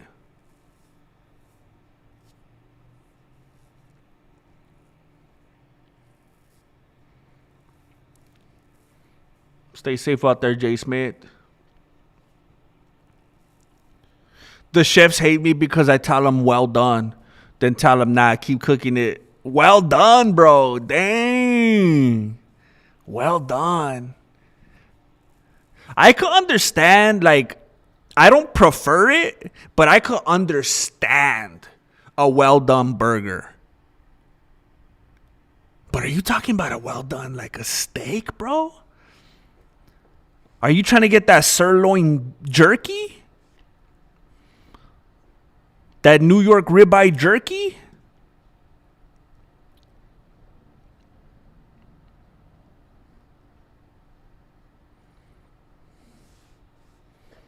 I think you guys got hibachi and we got teppanyaki, just like you guys got Hardee's and we got Carl's Jr., you know? ARJR with another membership. It's insane. And Marloca says, and she comes in with her own membership. And I ain't trying to make it a competition, but I just calls it like I sees it. ARJR with a kiss from a rose. Balloon fart. Yeah, I tell my kid all the time, my greatest weakness is being distracted by baddies and becoming a baddie myself because it is my greatest weakness and might get me killed. Oh, snap, bro. Oh, snap. Hey, Balloon Fart, were you here in the conversation yesterday where I was telling dudes how to deal with lust? You just gotta look. Well, you just gotta look. When you see the lady, you just be like, you know what? That's probably a dude. Because it very well may be. I've seen a lot of ladies that I would have swore was a lady, and it turns out it was a dude. Like you don't have to feel dumb when you're doing it. Like, oh yeah, I'm sure this lady's a dude. Yeah, right. You don't even know, bro. Haven't you heard the Funky Cole Medina?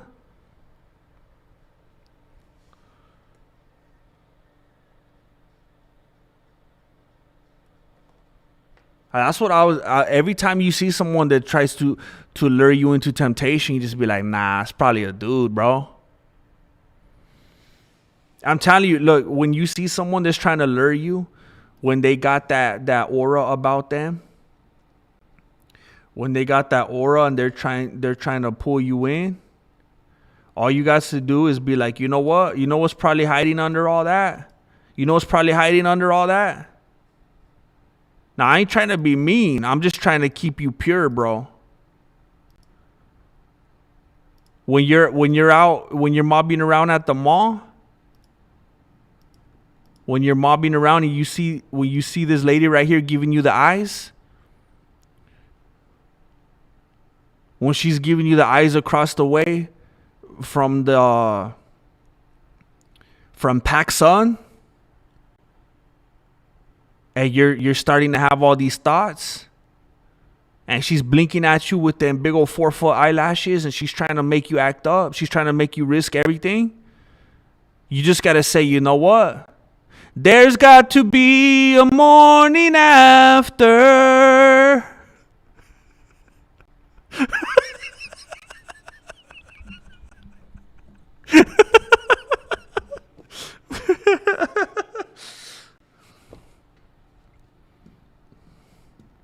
You just can't get played, bro. Don't play yourself.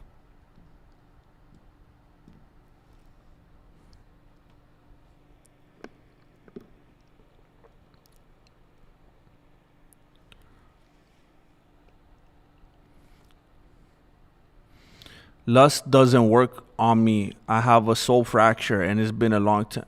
Wait, what do you mean then? How you getting distracted by baddies then? I'm very confused.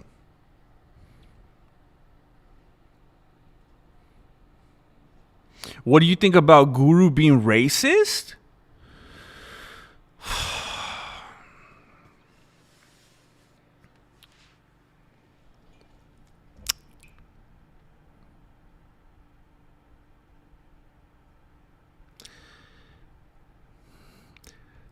Framing how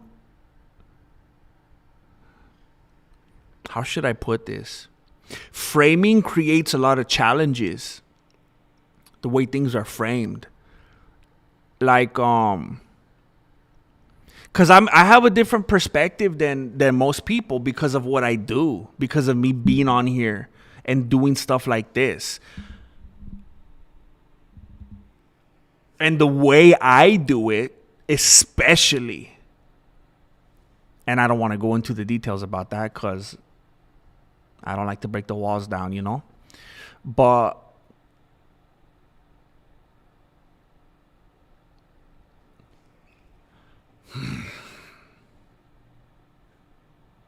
if you watch the MMA Guru on his channel and what the MMA Guru does and how he does it, and then you watch whoever he is on the Aiden Ross stream, and he's literally cringing at his own videos and saying, don't watch him, don't watch him. No, don't watch that one. No, that was crazy. I don't even know what I was. Don't watch that one. Oh.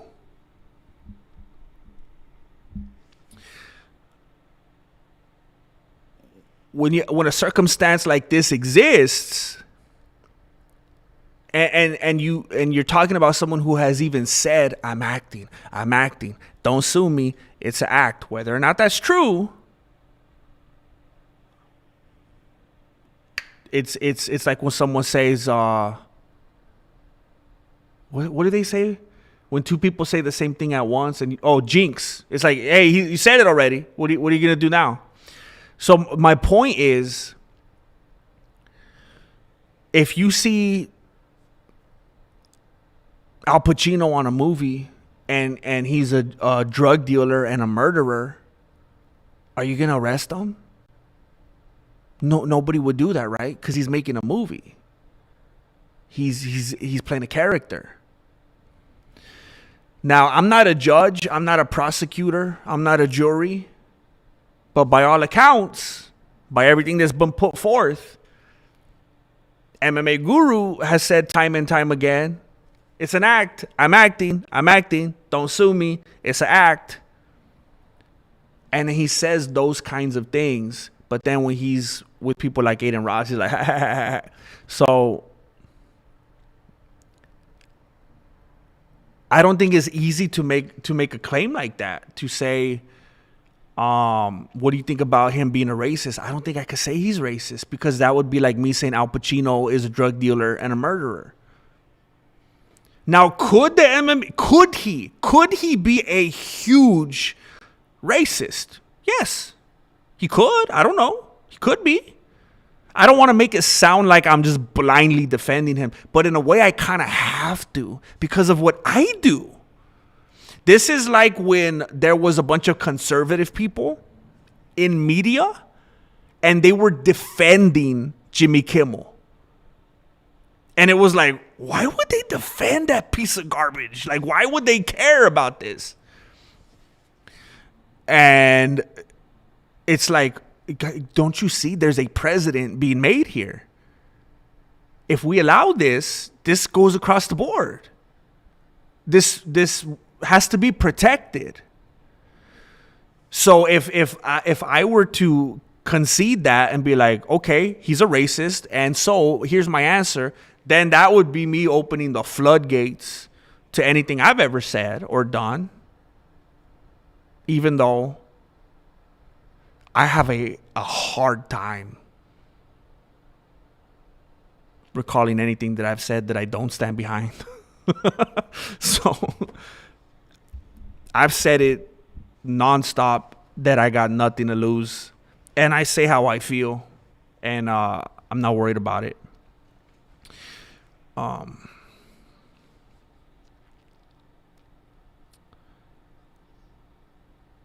But I'll say this, what he does, it has worked, hasn't it? That kind of stuff works.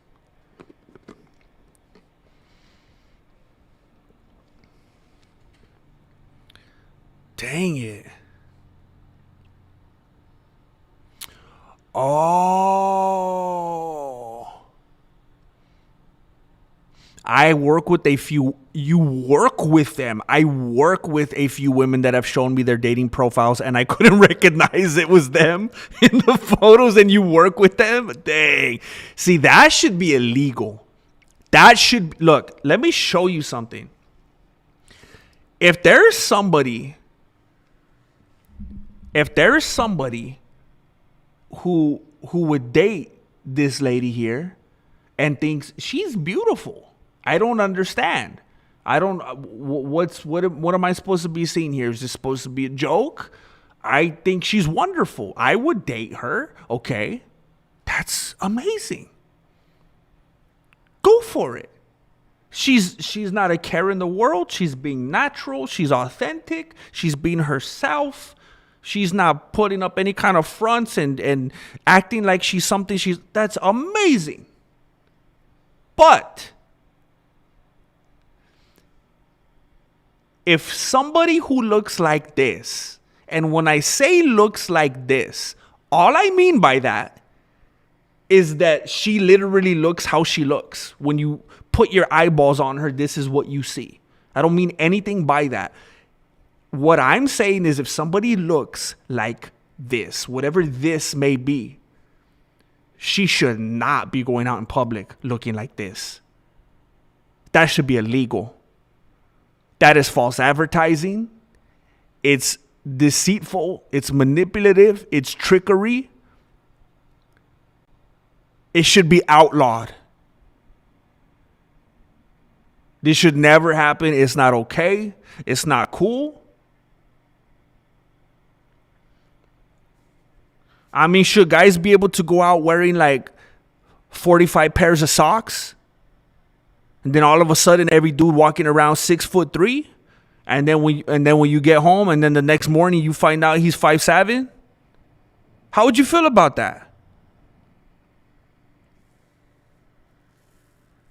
How'd you feel if you thought this dude was all yoked up and he was strong and he's fit, and then you find out that he was just wearing a bodysuit? He got a muscle suit from Party City. It should be illegal, frankly.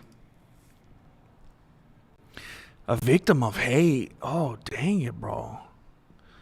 I say baddies as in people who do dumb stuff. I forgot baddies equals hotties in modern speak. Oh, shoot.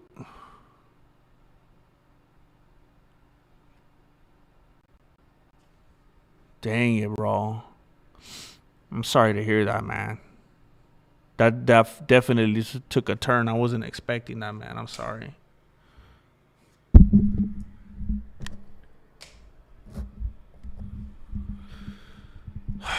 You know, sometimes it's healthy to focus on, you know, you have these pockets of time where you're not trying to focus on any kind of romance, you know.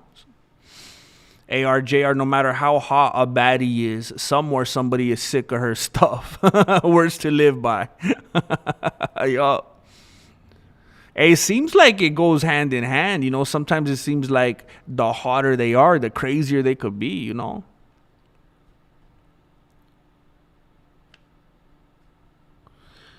Balloon fart, I could relate to that, unfortunately, and I got to get better at that.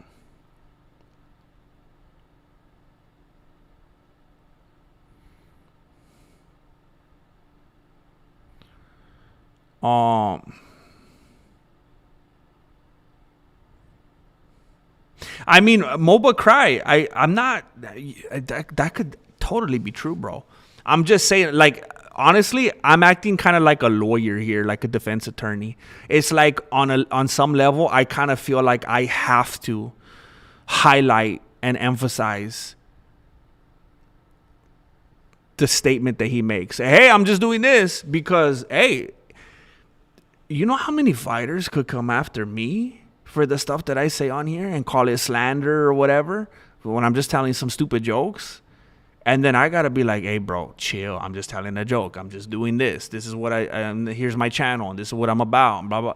And then, no. You really mean that, and you're really doing this, and we're going to get you. And it's like, so on some level, it's like I kind of got to stand up for it, kind of, in some sense. But yeah, at the same time, like, let's say we weren't talking about him, and maybe I'm just being a hypocrite here. Let's say we weren't talking about him. I would say the same thing. Yeah, that sounds like a free ticket to just say whatever the heck you want, right?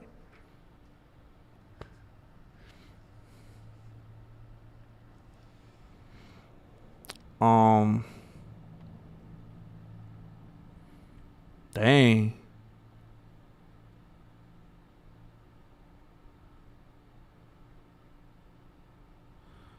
Oh yeah. Adam Carolla is hilarious. He's just naturally hilarious. What do you think about Matan? I love that dude. He's so funny. Dude's funny.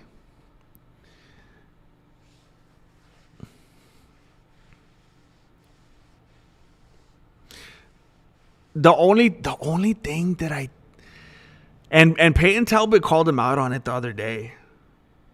The only thing that I don't love about it is that it's like it's so obvious.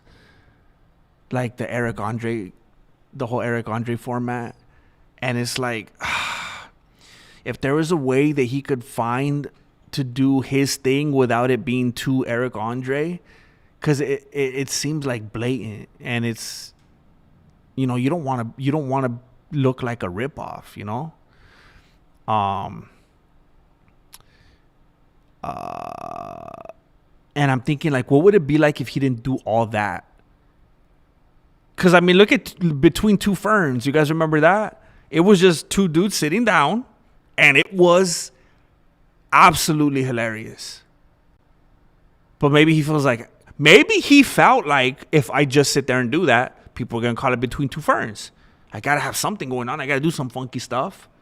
And then now it's Eric Andre. So maybe it's unfair to Matan, because he wanted to do something different and weird and entertaining, and just something that people are like, what the heck is this? And it's like, well, what could you do? Because they're going to compare it to something. So he's kind of in this tough place. Like, well, what can he do that hasn't already been done? And I don't know what his resources are. But I do think he's hilarious.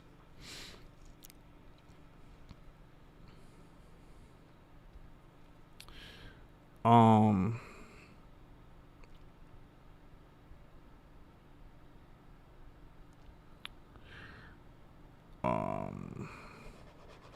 Dating apps are toxic. How? What do they do on there? Well, I knew somebody. I knew this. There was this girl that I used to sell cars with, and it was just wild, man. It was wild the way they would go on there and look, nah, nah, nah, and the way it just and look.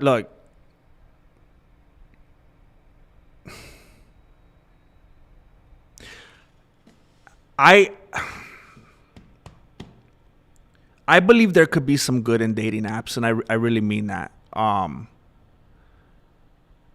think some people are very busy. They have very busy lives. They have crazy jobs and schedules, and they are sincere about, dang, I would love to meet somebody. And it's such a shot in the dark. Like, how the heck am I ever going to come across someone that has the same values as I do, the same goals, they're interested in the same kinds of things, same food, all this and that? What am I going to do? Run into them when I'm crossing the street like in a romantic comedy movie? So they go online and they try to find that person because they're like, I would actually love to have someone start a family, this and that. That is beautiful. And I know some people are just like to all dating stuff, and it's like, you know what? I think there's a pocket of people out there who have good intentions and that could work. But yes, Kim North, I used to work with this girl, a couple of them, and they would act and scroll through the people like if they were shopping for a piece of meat. And it was crazy. Just the way they look at them and how they would critique them and how they look at their stuff and judge them. And it was wild, man. It was just like dangerous to have something like that at your fingertips. Party City doesn't exist anymore? What the heck? I'm pretty sure we have one over here. Is it like, you know how there was still like one last Blockbuster still existing in Portland? Like it was holding on?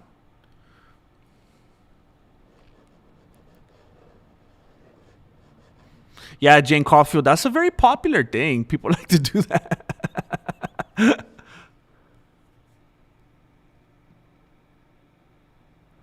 I didn't think about that.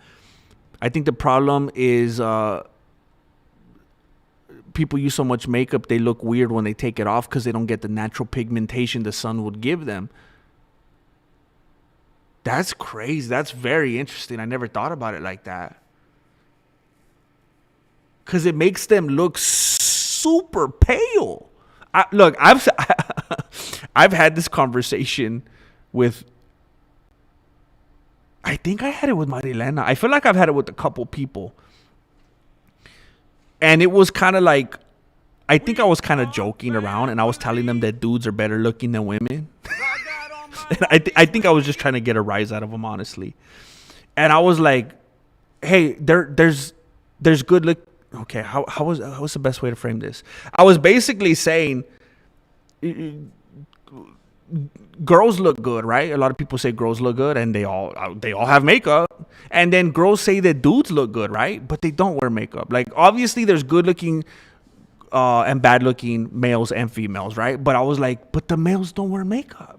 I think they're just naturally better looking, right? Like, sorry, I guess males just naturally have better features, right? Because they don't have to wear makeup and they're fine. They wake up just how they are. They woke up like this, unlike Beyonce. And I think one of the things is, I think I never considered that they always look super pale. And like kind of like just like dead face. And their face just looks super unhealthy. I remember the first time I ever saw one of my tias. She was my tia by marriage, all right? And I kind of had a crush on her, okay? It was by marriage. We did not share blood. I kind of had a crush on her. And I may or may not have written her a love song when I was in kindergarten, okay? And one time she came over to the pad and she didn't have makeup on and her face looked like a zombie. She looked like The Walking Dead. And it's the same thing right here. Look, I think that's the key right here. She doesn't look, she has a quality in her face, like it looks pale. She doesn't just look like, oh, she just doesn't have her makeup on. She looks unhealthy. Like there's something, like the skin ain't right.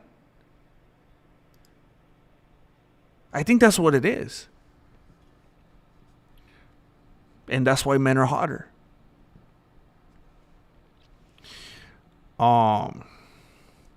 ARJR is on the loose again. ARJR just gifted a membership, and Mar Loca, I think Mar Loca did something to her phone. I think she set it up so that automatically, even if she's asleep, she could be in the middle of whatever she's doing, she automatically set up her algorithm. She went into the HTML and she set it up so that every time ARJR throws down, I think she's just right there keeping up, just contending. Romantic movies glorify adultery. Think about it. Yeah. I was talking about it the other day. Like every time me and Marilena try to find a show or a movie or something to watch or just spend time together, just something to veg out on and binge, it's just like nothing but adultery, and everything is just glorified. And it's just like, bro, can't even just watch something anymore.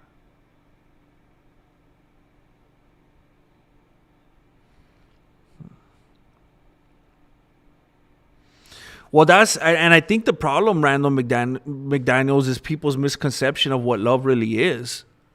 And I know it sounds cliche, but it's because a lot of the time they didn't fall in love. They fell into infatuation. They got infatuated with each other. And then they got tired of each other. Because love is long-suffering. Love is me and Marilena being in a heated disagreement and an argument. And me just being fed up with her and not even wanting to talk with her at the moment, but seeing that she's laying down freezing and then I still go put an extra blanket on her. That's love. And I'm not trying to pat myself on the back right now because Marilena's not even here. She can't even hear it. But I could only speak from experience. So the example, I'm giving you examples from my life. Love is when me and Marilena had a real bad evening. And unfortunately, maybe went to sleep angry and couldn't see eye to eye. And then I wake up in the morning and I turn off the fan and I turn on the heater because I know she's too cold in the morning. That's love. You don't even like the person in the moment. You're upset with them. You're not seeing eye to eye. You're angry. And it's like, I'm going to overcome that. It's a sacrificial love. People think of love, they confuse it with lust and infatuation. And then when it wears off, that's why people separate. That's why people move on. That's why people cheat. And it's like, oh, you didn't know what love was. You were just looking for that sexy time.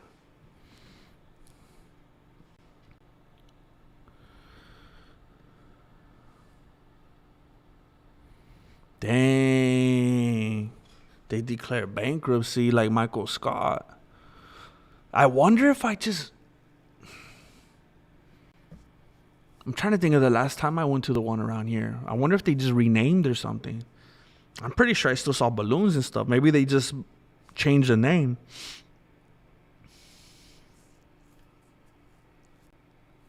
They look pale because when you remove the foundation, bronzer, contour. See, look at all this, man. Why do they gotta do this? I've never put on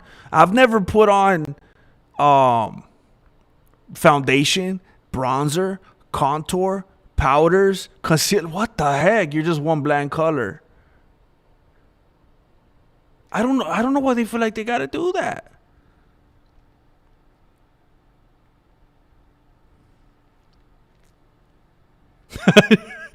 Shaw Narain. The last one is amazing, bro.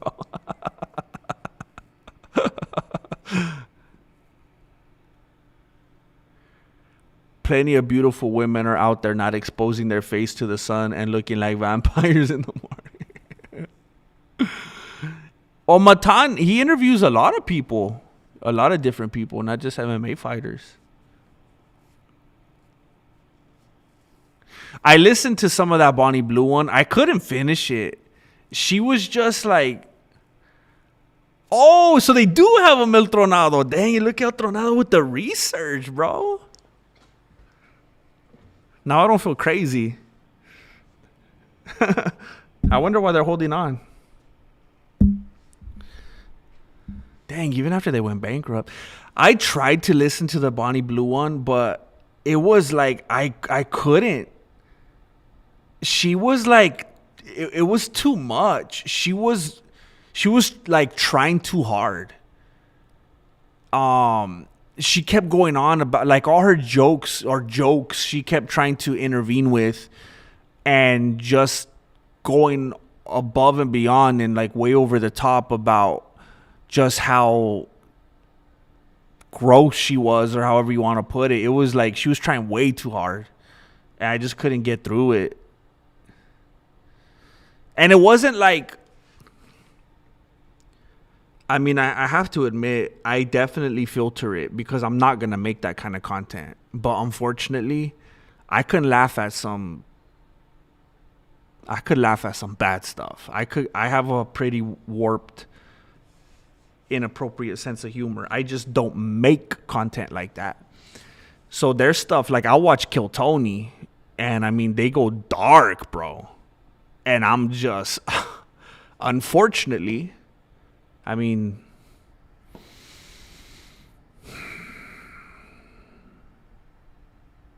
you know, I should probably make a change, because I would tell people like I wouldn't want my kids to grow up and watch something like Kill Tony. I genuinely wouldn't.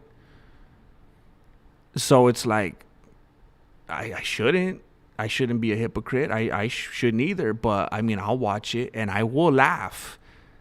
And they'll go to some dark places and say some crazy stuff, and I will laugh.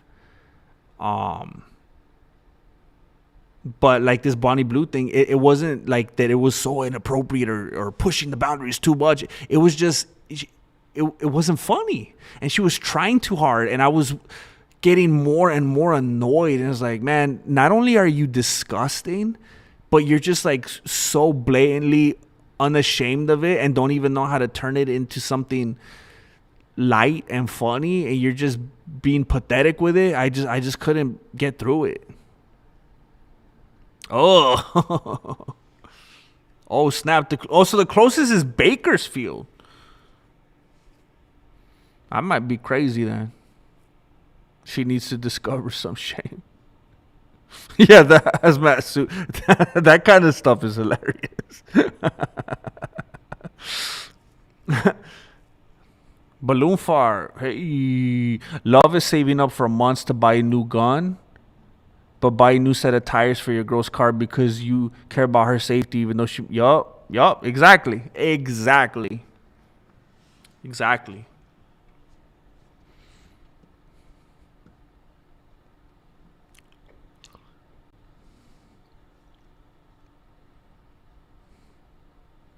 Honolulu, what the? What in touch with the 10-foot pole?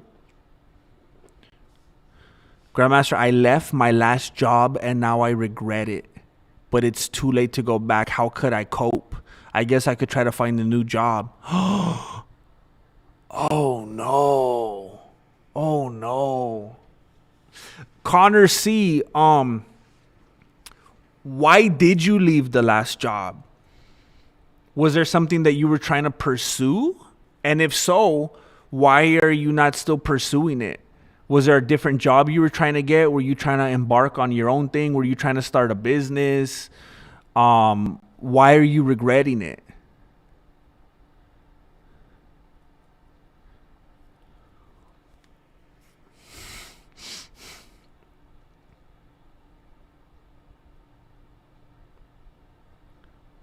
You're playing a Super Nintendo right now? That is incredible. What kind of games are you playing on there? I used to love the Super Nintendo. Heck yeah. What was that one video? It was like, oh no, I'm thinking of the regular Nintendo, I think. It was called like Karate Kid or something. You had to climb up the stairs.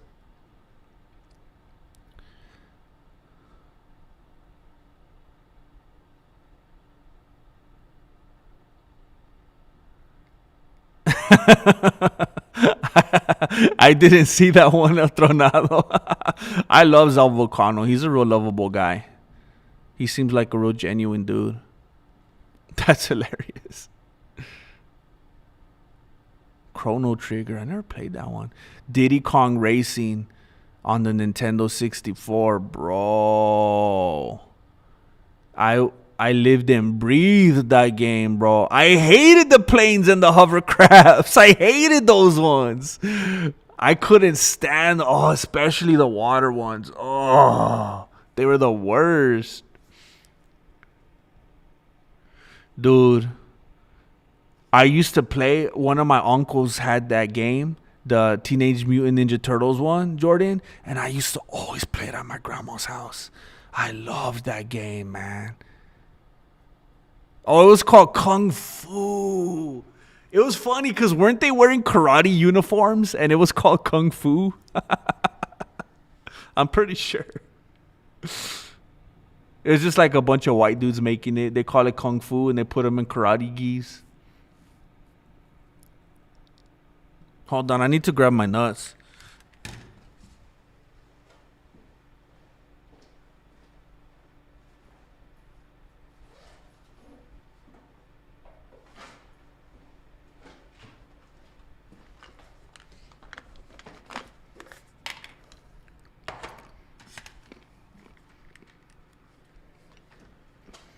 Heck yeah.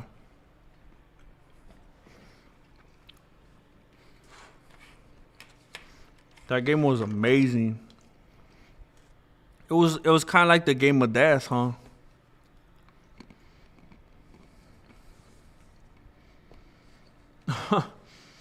Better pay by a lot and it's remote, but the work is much more frustrating and there's a lot more hours. I feel bad for chasing the money. Connor, do you have a family? Are you married? Do you have kids?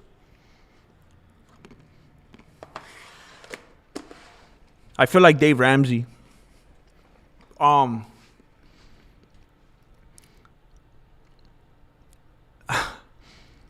I have no regrets. I have zero regrets. But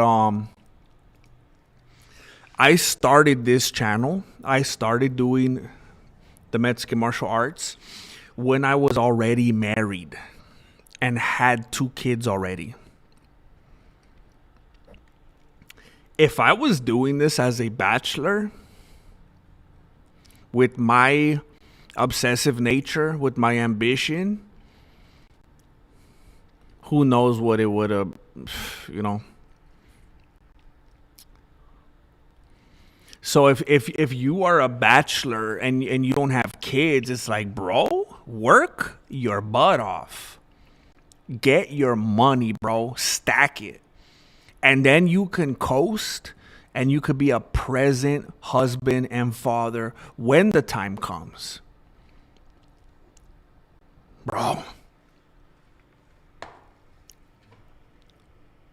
Turtles in Time. That's what. Oh. You're making me sad, bro. I'm getting nostalgic. It's like a time machine. Man.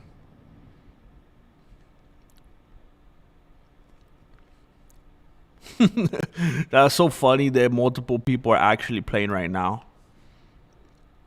Heck yeah, side scrollers. There we go. Oh, you put the earbuds in. Heck yeah. Golden Eye. Oh, that was my jam too. San Andreas, man. I committed so much of my life to San Andreas, James Bishop. Metal Gear.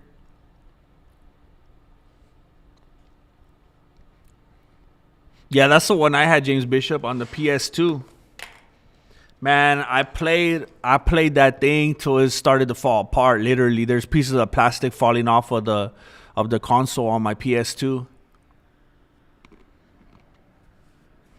I used to take it with me to every sleepover, you know, all the hangouts.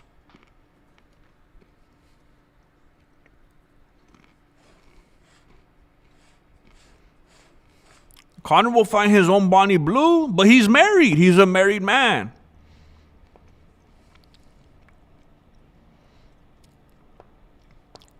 Dang.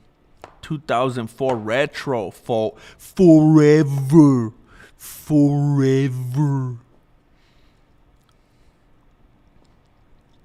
That's amazing, bro. Taking me back. ARJR with the gifted membership. Orale. Thank you for the blessure. ARJR. You know we're 2 hours in. Homies with me. We're 2 hours and 20 minutes in, and I haven't even talked about my title. I was looking at Kayla Harrison and aMANda Nunes face off. And I have never seen another woman make aMANda Nunes look so feminine. I have never seen another human being make aMANda Nunes look like such a baddie.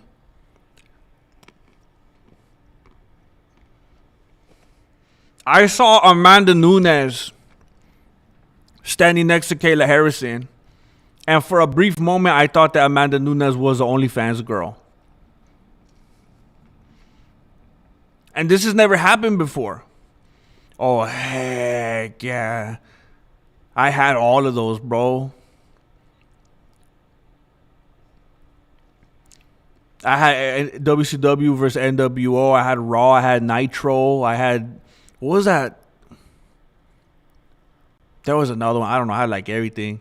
Oh, heck yeah, bro. I used to play Duke Nukem on the computer. Kayla Harrison looks like Captain America with the wig, bro. She looks like Carrot Top or something. She WrestleMania 2000 was probably my favorite, bro. That game was unbelievable. I was addicted to that game. Me and my cousin used to play that game all the time. every time we ever seen aMANda Nunes square up with somebody, it always looked like she was just intimidating. She was so masculine. Everybody thought she's like taking some kind of hormone. She looked like a dude and this and that. It looked unfair. She's like that one dude from the Olympics. And this is the first time ever I saw aMANda Nunes square up with somebody. And she had me asking for the at. I saw a clip on Instagram of aMANda Nunes squaring up with Kayla Harrison, and I was in the chat section. I was in the comments asking for the at. I almost didn't recognize aMANda. I'd never seen her look so girlish. I think this is the first time she's in real danger.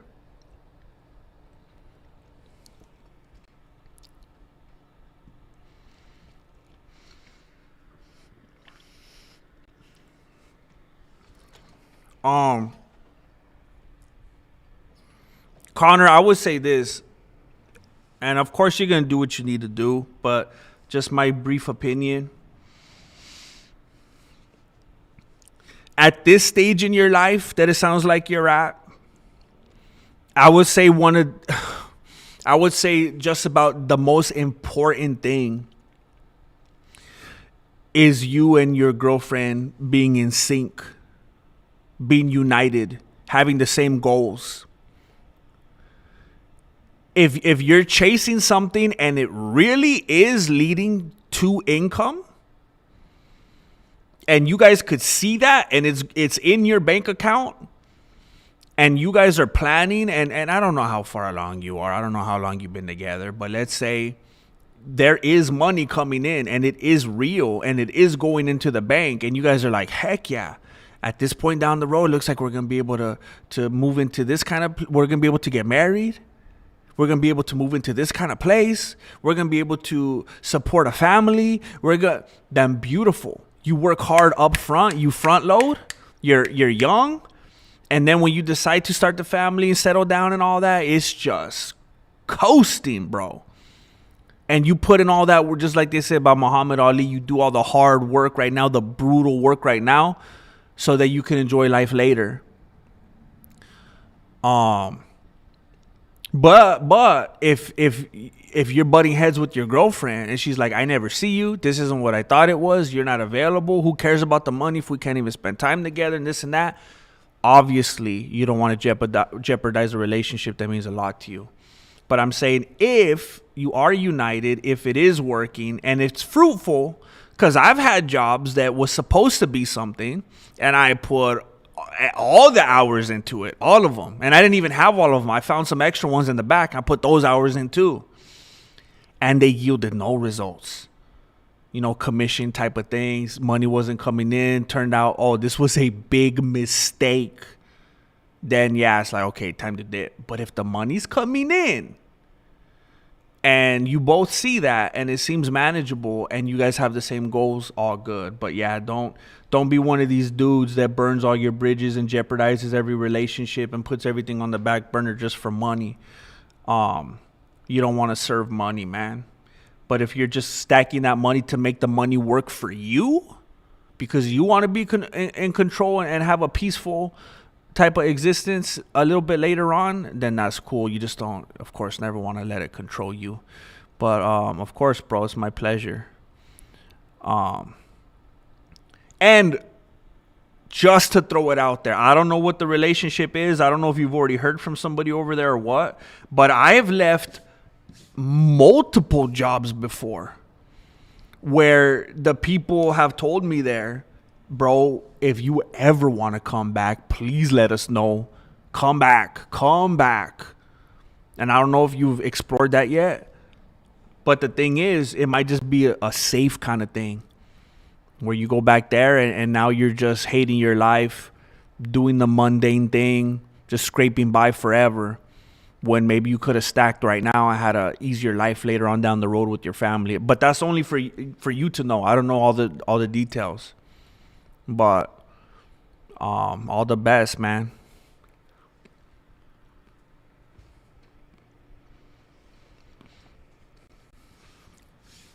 Heck yeah, Jordan. I used to play Duke Nukem and Doom and Quake on the computer.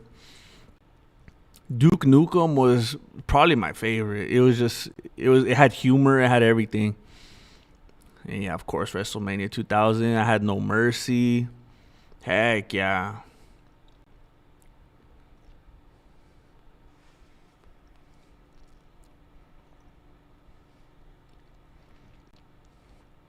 PS1.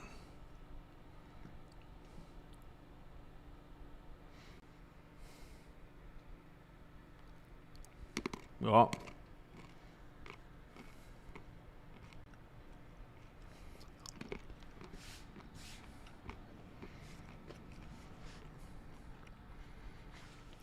One of the smartest things, one of the most wisest things I was ever told was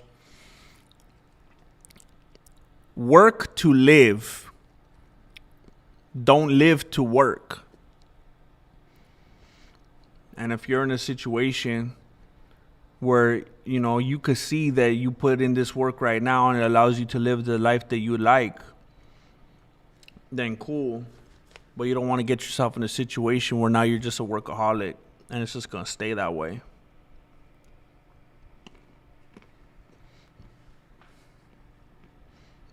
Dang, bodybuilder on OnlyFans. Hey, Connor, would your girlfriend let you start on OnlyFans? How are your feet?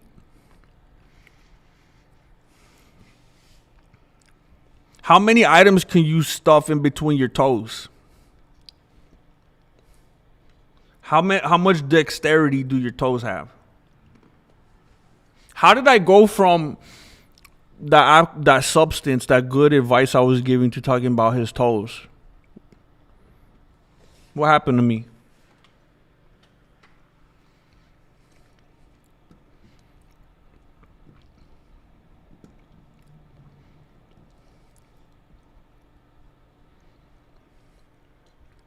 I think everybody's gaming right now.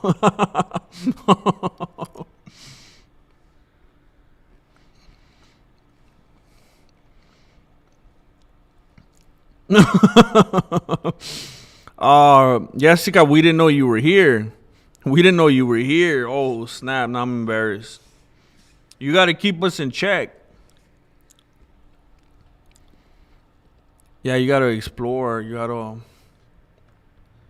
got to work with what your mama gave you, Heck yeah.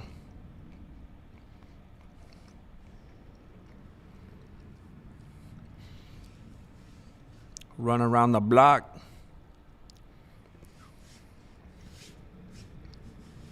I just kept running. Hey, Jessica, did Angel get to eat some fries or did he do something else? I was hoping he got his fries. Eating Burger King in my truck. Ooh, I could smell it, bro. Ooh, I could smell it. Oh, as I eat my almonds. Fluffy French fries. Cashew.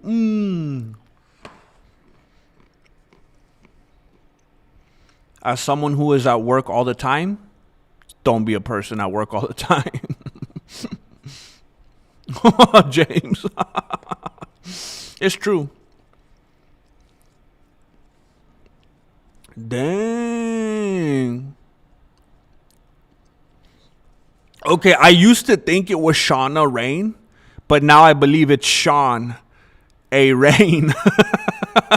I think you're onto something, James Bishop.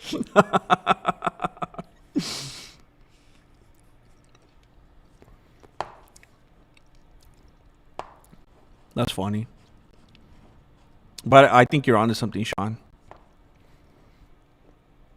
He had fries and pizza? Where did you go? Oh, wait a minute. Red Robin has pizza and fries, huh? I'm going to assume you guys went to Red Robin.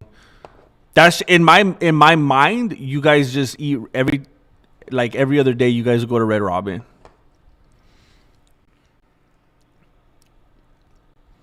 They have tacos at Burger King? Unsalted? Heck yeah. I told Marilena to get me some of these the other day, and she got me lightly salted. I was like, what? You trying to kill me? Like slowly, but still? Give me the unsalted. I tell you, I'm either one way or the other. When I go to McDonald's, I'm getting a large number 7. I'm getting the 10-piece chicken nuggets with hot mustard, large with the Coke. And then I get another meal. Sometimes it's a double quarter pounder combo, large with the Coke, or the Big Mac combo. And then I also like to get a couple McChickens maybe. I like to get an apple pie. A lot of the time, instead of the 10-piece nuggets, I'll get the 20-piece nuggets. I finish everyone else's fries, everyone else's nuggets. And then when I'm being lean, or whatever you want to call it, I go all the way. Not salted, not lightly salted, unsalted. I'm just eating these. I'm going in. I'm drinking beet juice. I'm to the fullest, man. I'm eating those. What are they even called, man?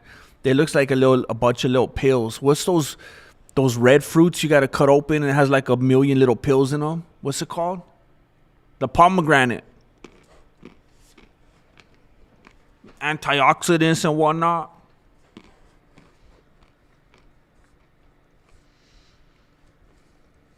Thai food. I'm not going to pretend I know a whole bunch about Thai food, but I've had like those pad Thai noodles with the peanuts and stuff. So good. So good. Marilena makes that pretty good, actually.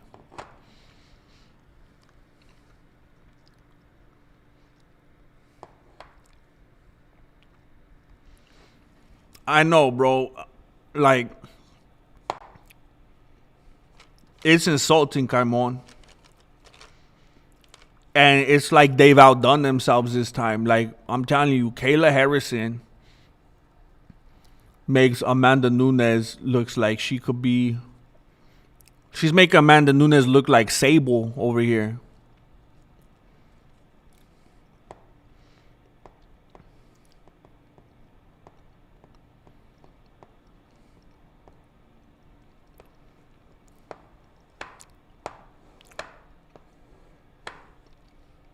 Dang it.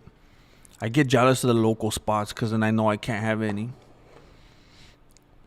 I never tried it myself, Mike, but I had a homie at one of the car dealerships that would dip his French fries and his chicken nuggets in the sweet and sour.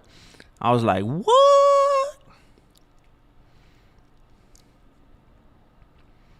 You guys talking about food and I have to go to the gym? It's all right. Look at what I'm eating. I'm eating this bird food over here.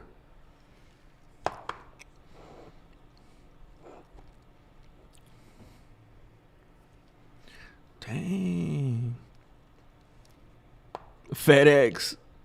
Man, you probably got food all around you in that truck or the restaurant or whatever.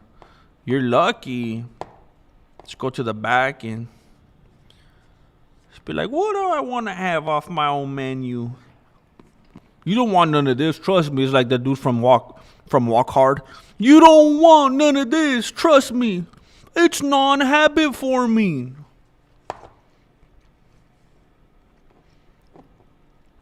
Tamales in a can? Oh, snap. Kayla says she knows that she looks like Brock Lesnar. She said that? That's actually cool that she was aware.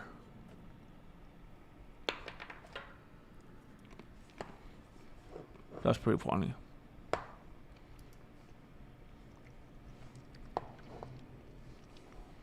If I go where the food is, people expect me to help them cook. I could see that. I could see that. They're like, save us. Wake me up inside. I wonder if it's too late.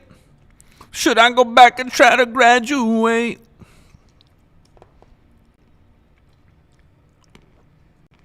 Man, that brings back memories.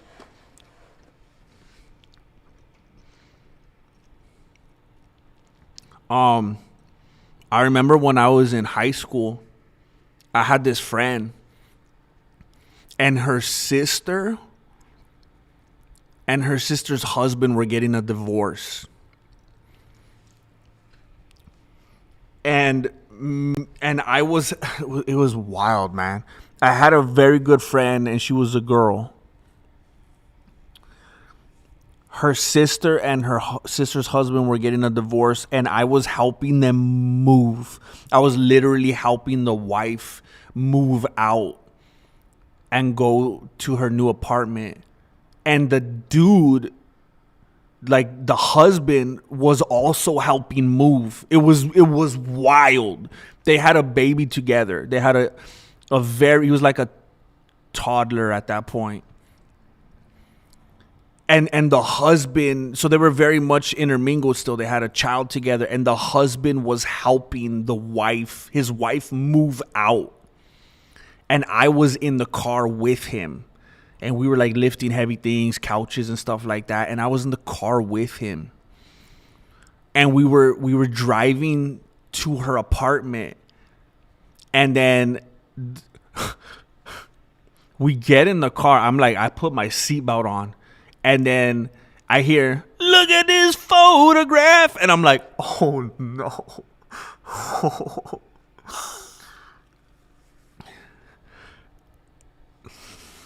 It was the worst, man. "Look at this photograph. Every time I do it makes me laugh." And he starts crying. And I don't know this guy well. I'd never really been around him. And he was always kind of a reserved, not very social guy. And I'm sitting in the car with him, and he starts weeping to this Nickelback song. And it was the worst. His wife was leaving him. He had his wife's couch in the back of his truck, and he was taking it to her new apartment. And we're sitting in the car. I mean, how bad did this get here? How bad did this get? I don't even remember. "Look at this photograph. Every time I do it makes me laugh. How did our eyes get so red?" He's crying.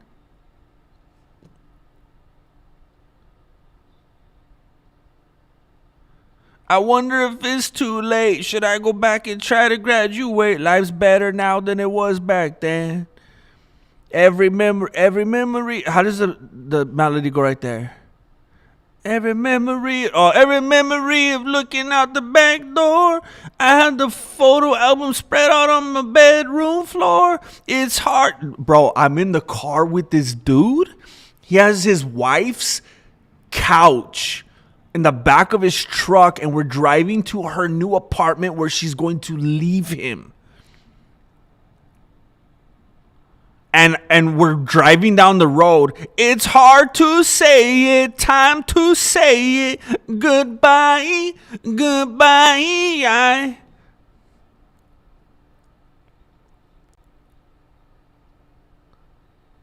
We used to listen to the radio and sing along with every song we know. We said someday we find out how it feels to sing to more than just a steering wheel. She was the first girl I kissed. I was so nervous that I nearly missed. She has had a couple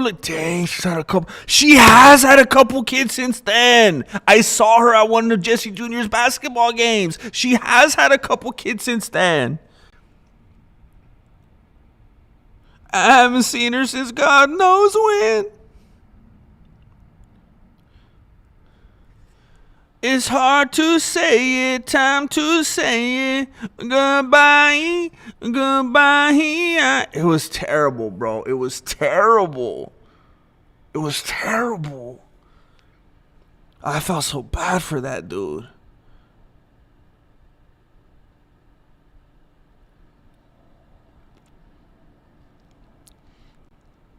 The orange chicken is unbelievable at Panda Express. Mine is a sweet fire, like pineapple chicken thing. That's the closest I get to Jane Caulfield.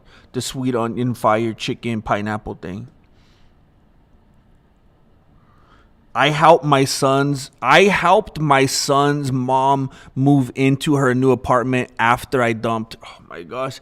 Yeah, but ARJR, you were probably like, you're probably like, it's too late, baby, now it's too late. Don't we really did? Like, you're probably like, I feel like you were like more celebratory. Something inside has died. Or you probably hit the road, Jack, and don't you come back no more, no more, no more, no. Hit the road, Jack, and don't you come back no more. What you say? Dang. Oh. You got to get a Whopper, Marta Loca. You got to get the Whopper.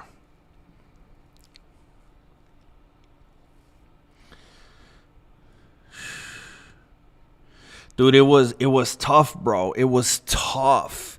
It was tough. Look, I was always a dude. I was always a dude that I was one of those dudes that fell in love easy, or what I thought love was, you know. I was one of those dudes. I'm gonna be transparent with you, with all 47 of you right now. I was one of those dudes that fell in love and fell in love hard. And I knew what heartbreak felt like, you know. I was one of those softies. And I felt for the guy. I wasn't sitting there like, this is embarrassing. I gotta get awkward. I gotta get out of here. What a loser. I felt so bad for the guy. It was terrible. It was terrible. I didn't know what to do. He was like a man. He had a child. He was married, and I was a teenage boy. I hate when people call like teenage boys like guys, and like that. Like people need to know where they're at their place in life. Like you gotta have respect for where you're at, because if you don't, you ain't gonna respect where others are at. And they're boys. I was a boy. I was a teenage boy, and yeah, it was terrible.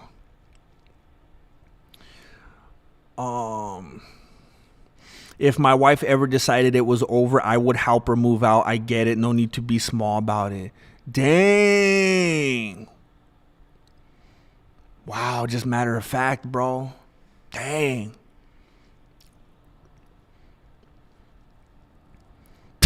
Kim North.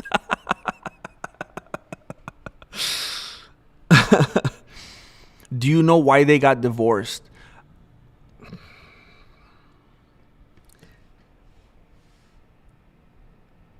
It might have been a perfect storm. I will tell you this, and I don't know everything. I was not around. I was around the sister a lot. I was around my friend's sister quite a bit. The guy, the husband, I wasn't around too much. But I remember him seeming kind of emotionally unavailable. I remember I was in the car with them a couple times, and I remember him seeming kind of like very short with his words, and kind of, I remember a couple times me being like, geez, like this guy doesn't seem super friendly. But so I was like 17 at the time. The sister, my friend's sister, was like, I think she was like 20, 21. They got married young. She was always flirting with me. Like, not like cutesy little, like she would have got arrested today. She would say some wild stuff, which, I mean, you see it on the news sometimes, and it's about the boys, and it's like, oh yeah, I'm sure you're real traumatized, bro. Like, I wasn't concerned or anything. I wasn't getting scared or anything. But when I think of it today, it's like, man, That just seems wild to me. But that's the kind of wife she was. She was always being crazy inappropriate, saying crazy stuff to me and about me. And I remember always just being like, you're married? You're like 21? You have a baby? Are you guys hearing this? So I don't know if she was probably like that with a lot of dudes. I don't know if she did anything. I don't know. I never heard any of that. Not long after that, me and that friend kind of stopped hanging out. So I kind of lost touch. So I never heard all the details, but I don't know. I don't know.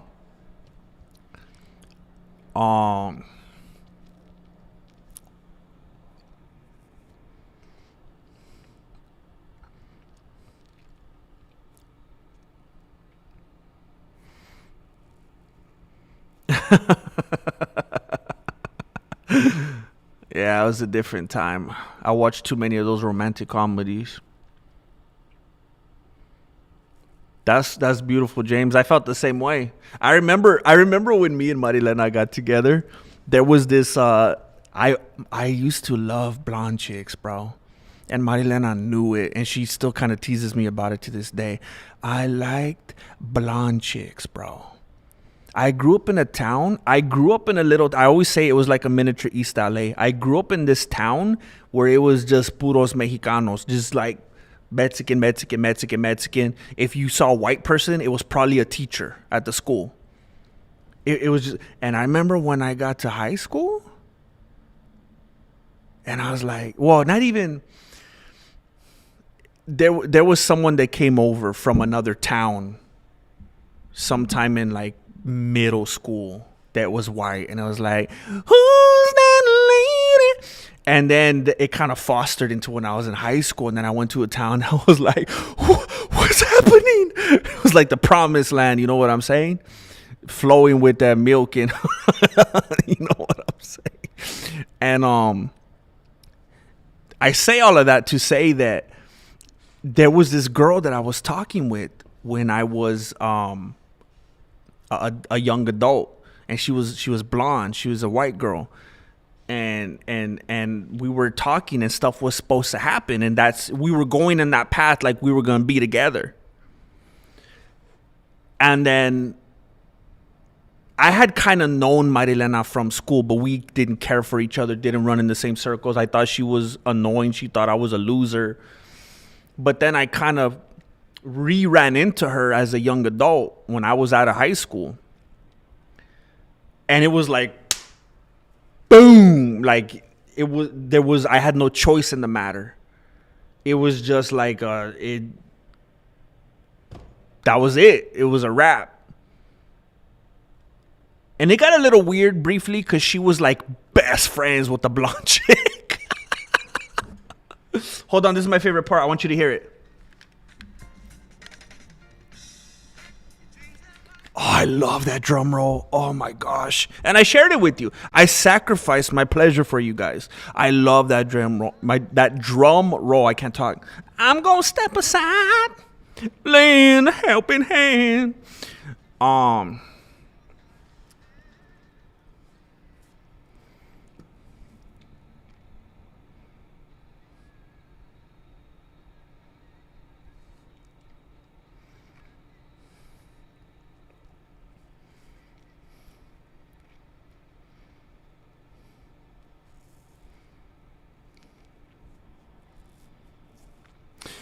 David, I wanna tell you something, and I know it's not gonna matter right now, because I've been there, and if someone would have said this to me, it probably wouldn't have mattered to me either.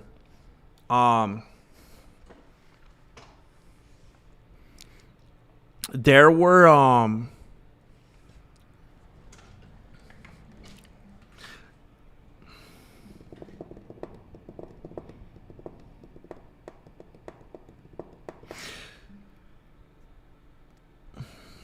I think two. I know for sure two. I was trying to think if there were any others.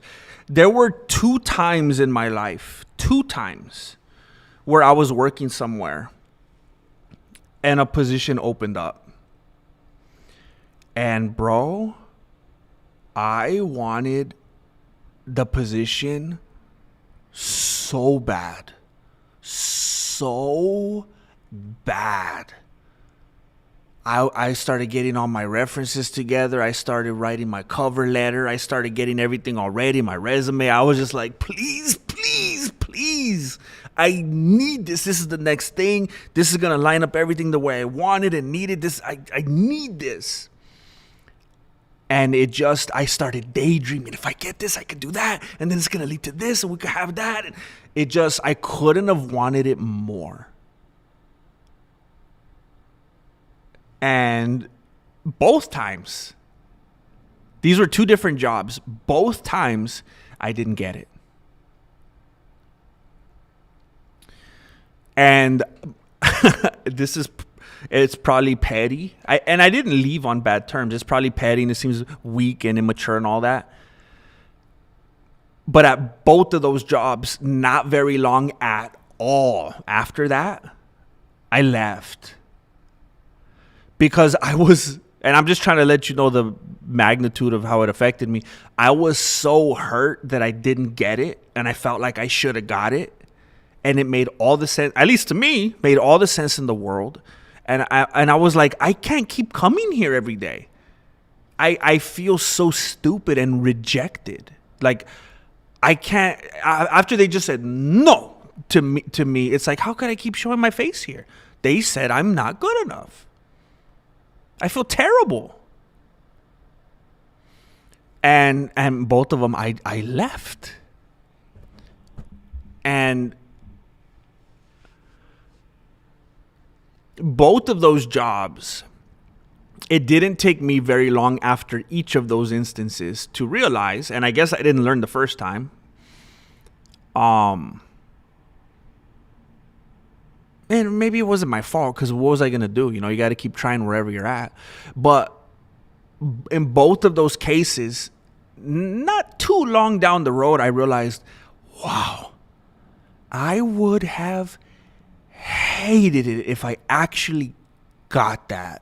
Because what I had made it up and built it up to be in my mind it wasn't necessarily going to be reality.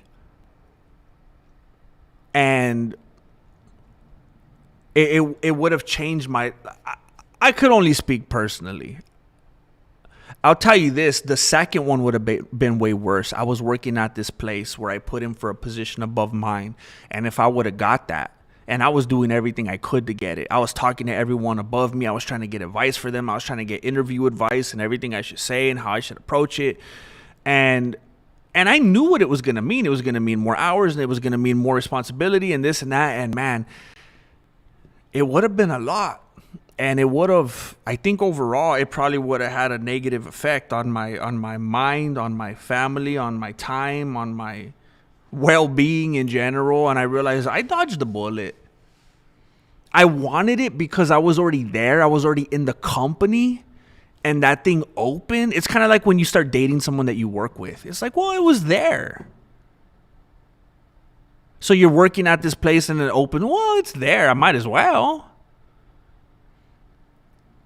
But it's just like when you think of a potential relationship or whatever from high school or something, it's like, man, I dodged a bullet. And again, I could only speak from experience. I could tell you both of those jobs that I thought I wanted more than anything in life at the time. I'm so glad I didn't get either of those, because I could tell you this, and this might be good or bad. If I would have gotten either of those, you would never even have heard of the Mexican martial arts. It wouldn't have happened. It wouldn't have been a thing. It would have never been conceived. And I wouldn't have ended up going down a path that means so much to me. And that really did change my life in a direction that I'm thankful for.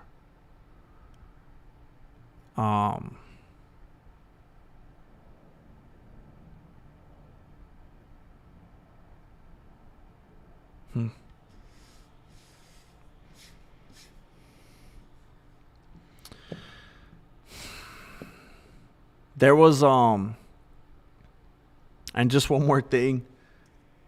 There was a position that opened up recently for this local company that I now write and act in videos for. There was a position that opened with them to be like the marketing manager. And I remember for like a day, I seriously contemplated it. And then I was like, I looked at the job description and everything. And I was like, oh, heck no, I don't know about this. This seems like too much. I'm the content guy. I could think of funny stuff and do funny stuff, but all this seems crazy. All the reports and the metrics and all the analytics. And that's not me. That's not for me at all. And then I see the lady doing it now, and I've met her and worked with her, and I'm like, I would have never wanted that. Oh my gosh, I dodged the bullet. I would have been in over my head. I would have closed the door and been crying every day. Anyway. Blessing in disguise, bro.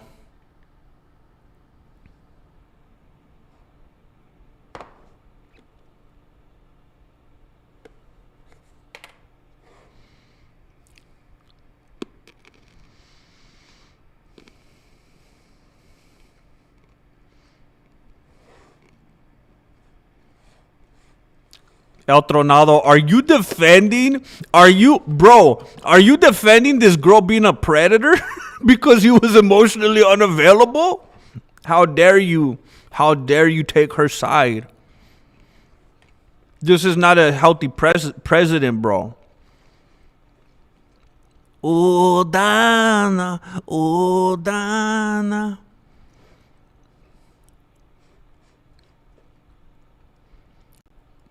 Hey, unfortunately, it's true a lot. Never stop lifting and being as vain as possible so your significant other doesn't leave you.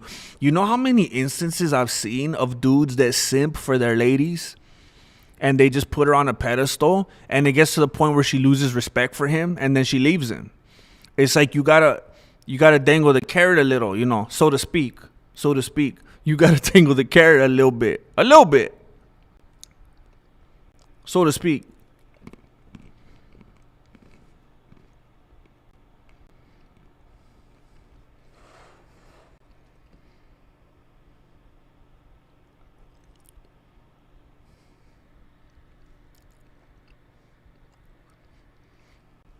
I need that self-defense waiting in line for Pokemon cards video. I don't want to have to throw hands at Costco for Poke cards. Know what I'm saying, Jim? You look like a Mewtwo. I had a Mewtwo when I was a kid. I had a Mewtwo card. I had a few cards. No big deal. I had a Pikachu. It's no big deal. Bulbasaur. I had a Charmander. Bro, I need to get back in the dojo. I need to get back to the mats over there. I have some ideas brewing. Here's what I'm afraid of. I've thought on and off of making some little instructionals here and there, but I'm afraid that people aren't going to receive them if they don't have Flacco in them. So I'm like, why even bother? So I don't know. I really don't know how to handle that at the moment.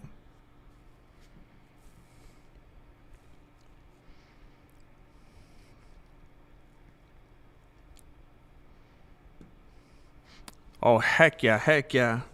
Jessica. I believe in God's sovereignty and an overall, purpose and, sometimes us being safe from ourselves. And if we always had everything that we ever, I'll just speak for myself. I won't put words into anybody else's mouth or whatever. If I ever had anything that, if I always got everything that I ever wanted, I wouldn't ended up with my family. I wouldn't ended up being here, being able to chill with you guys. I wouldn't have went down the path. My life would have been so different. And as far as I'm confirmed now, being on this side of it, not for the better.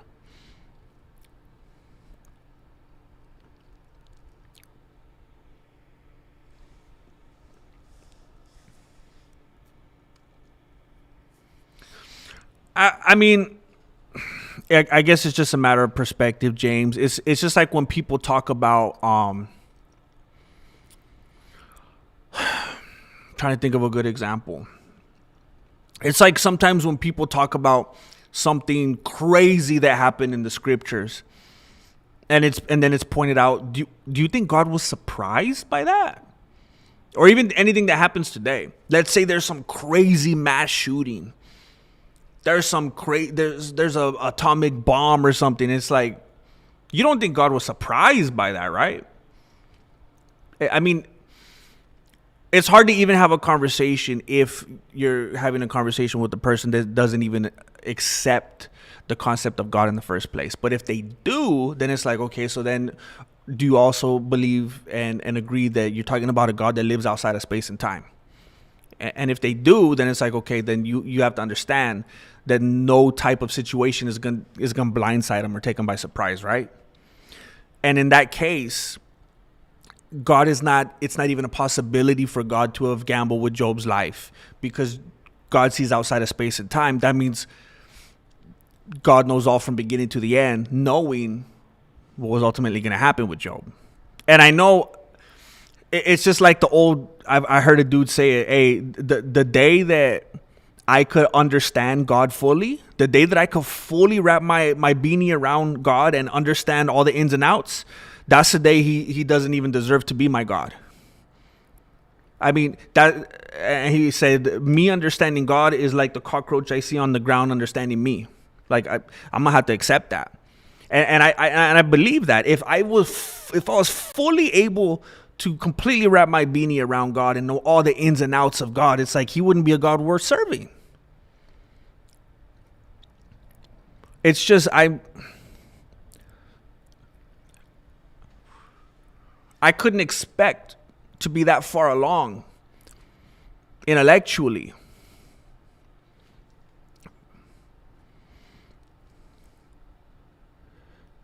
And a lot of things are allegorical. A lot of things are,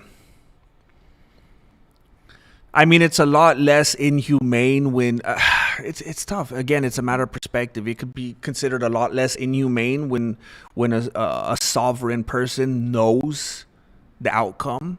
I mean, a lot of people would call parents cruel and inhumane the way they deal with their children sometimes, knowing this is for your good. You're going through this hard time for good. You're having these chores that you hate for good. You're learning character and perseverance for good. I'm going to smack you on the butt for good. I'm going to teach you not to be an iPad kid.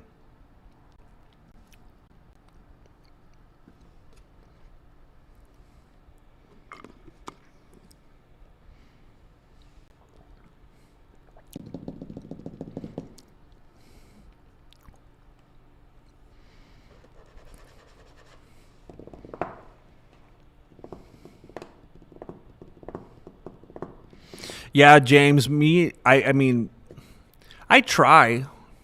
Me and my lady try to be very frank with each other and just not beat around the bush. I mean, when you've been together long enough, it's like, hey, we'll be healthier if we just put this all out on the table. You need to know when you were wrong.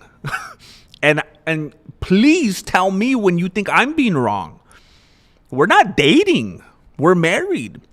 Be transparent with me. Tell me if I did something to upset you. We could fix it. Jessica says, I wanted to be a digital marketing specialist, but the industry was oversaturated. It did not work out for me. So I work at a school and help adults. I'm grateful to be needed at work.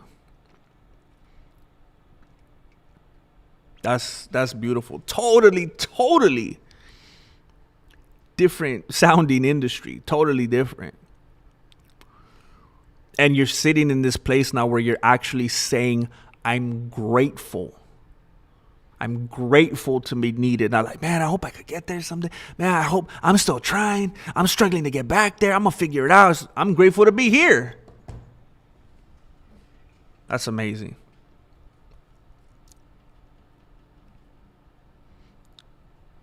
Gus Rocky Marciano, what the heck? Oh, shoot. All for them pokey cards, huh? When all of your wishes are granted, many of your dreams will be destroyed. Dang, that's deep, bro.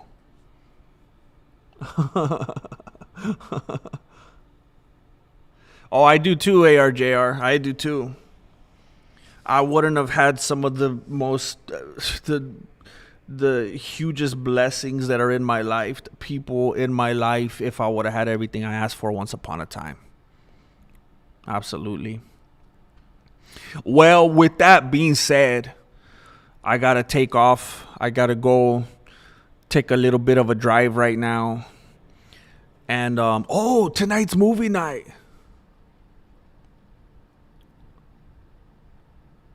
That's from Marilyn Manson's song, The Man That You Fear. He has a song called The Man That You Fear. The Man That You Fear? Man That You Fear. Ay, ay, ay. That dude's crazy. um, I completely forgot to put up the picture. I didn't even make it yet. I was supposed to make a picture for movie night.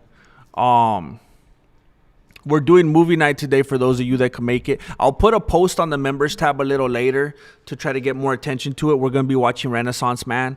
As soon as I'm able to get back home in a couple hours, we're going to start it. So I look forward to it for those of you that can make it. If you can't make it, I completely understand, but I will never forgive you. I'm just kidding. Thank you for spending time here. We've been here. We have been here for 3 hours and 7 minutes. And some of you have been here the whole time, which is insane. But I'm grateful. I sold insurance before going into production, and now I work with people we all listen to on the radio. Oh, snap. Things have a way of working out if you give up on things sometimes. Sold insurance. Bro, I almost started selling insurance. You know, they're all the same at some point. When I was selling cars, there was a dude that was selling cars with me that was also selling insurance, and he wanted me to go sell insurance with him. And then there was another dude that I started selling solar with, and it's like if you sell, you sell. It's crazy, man.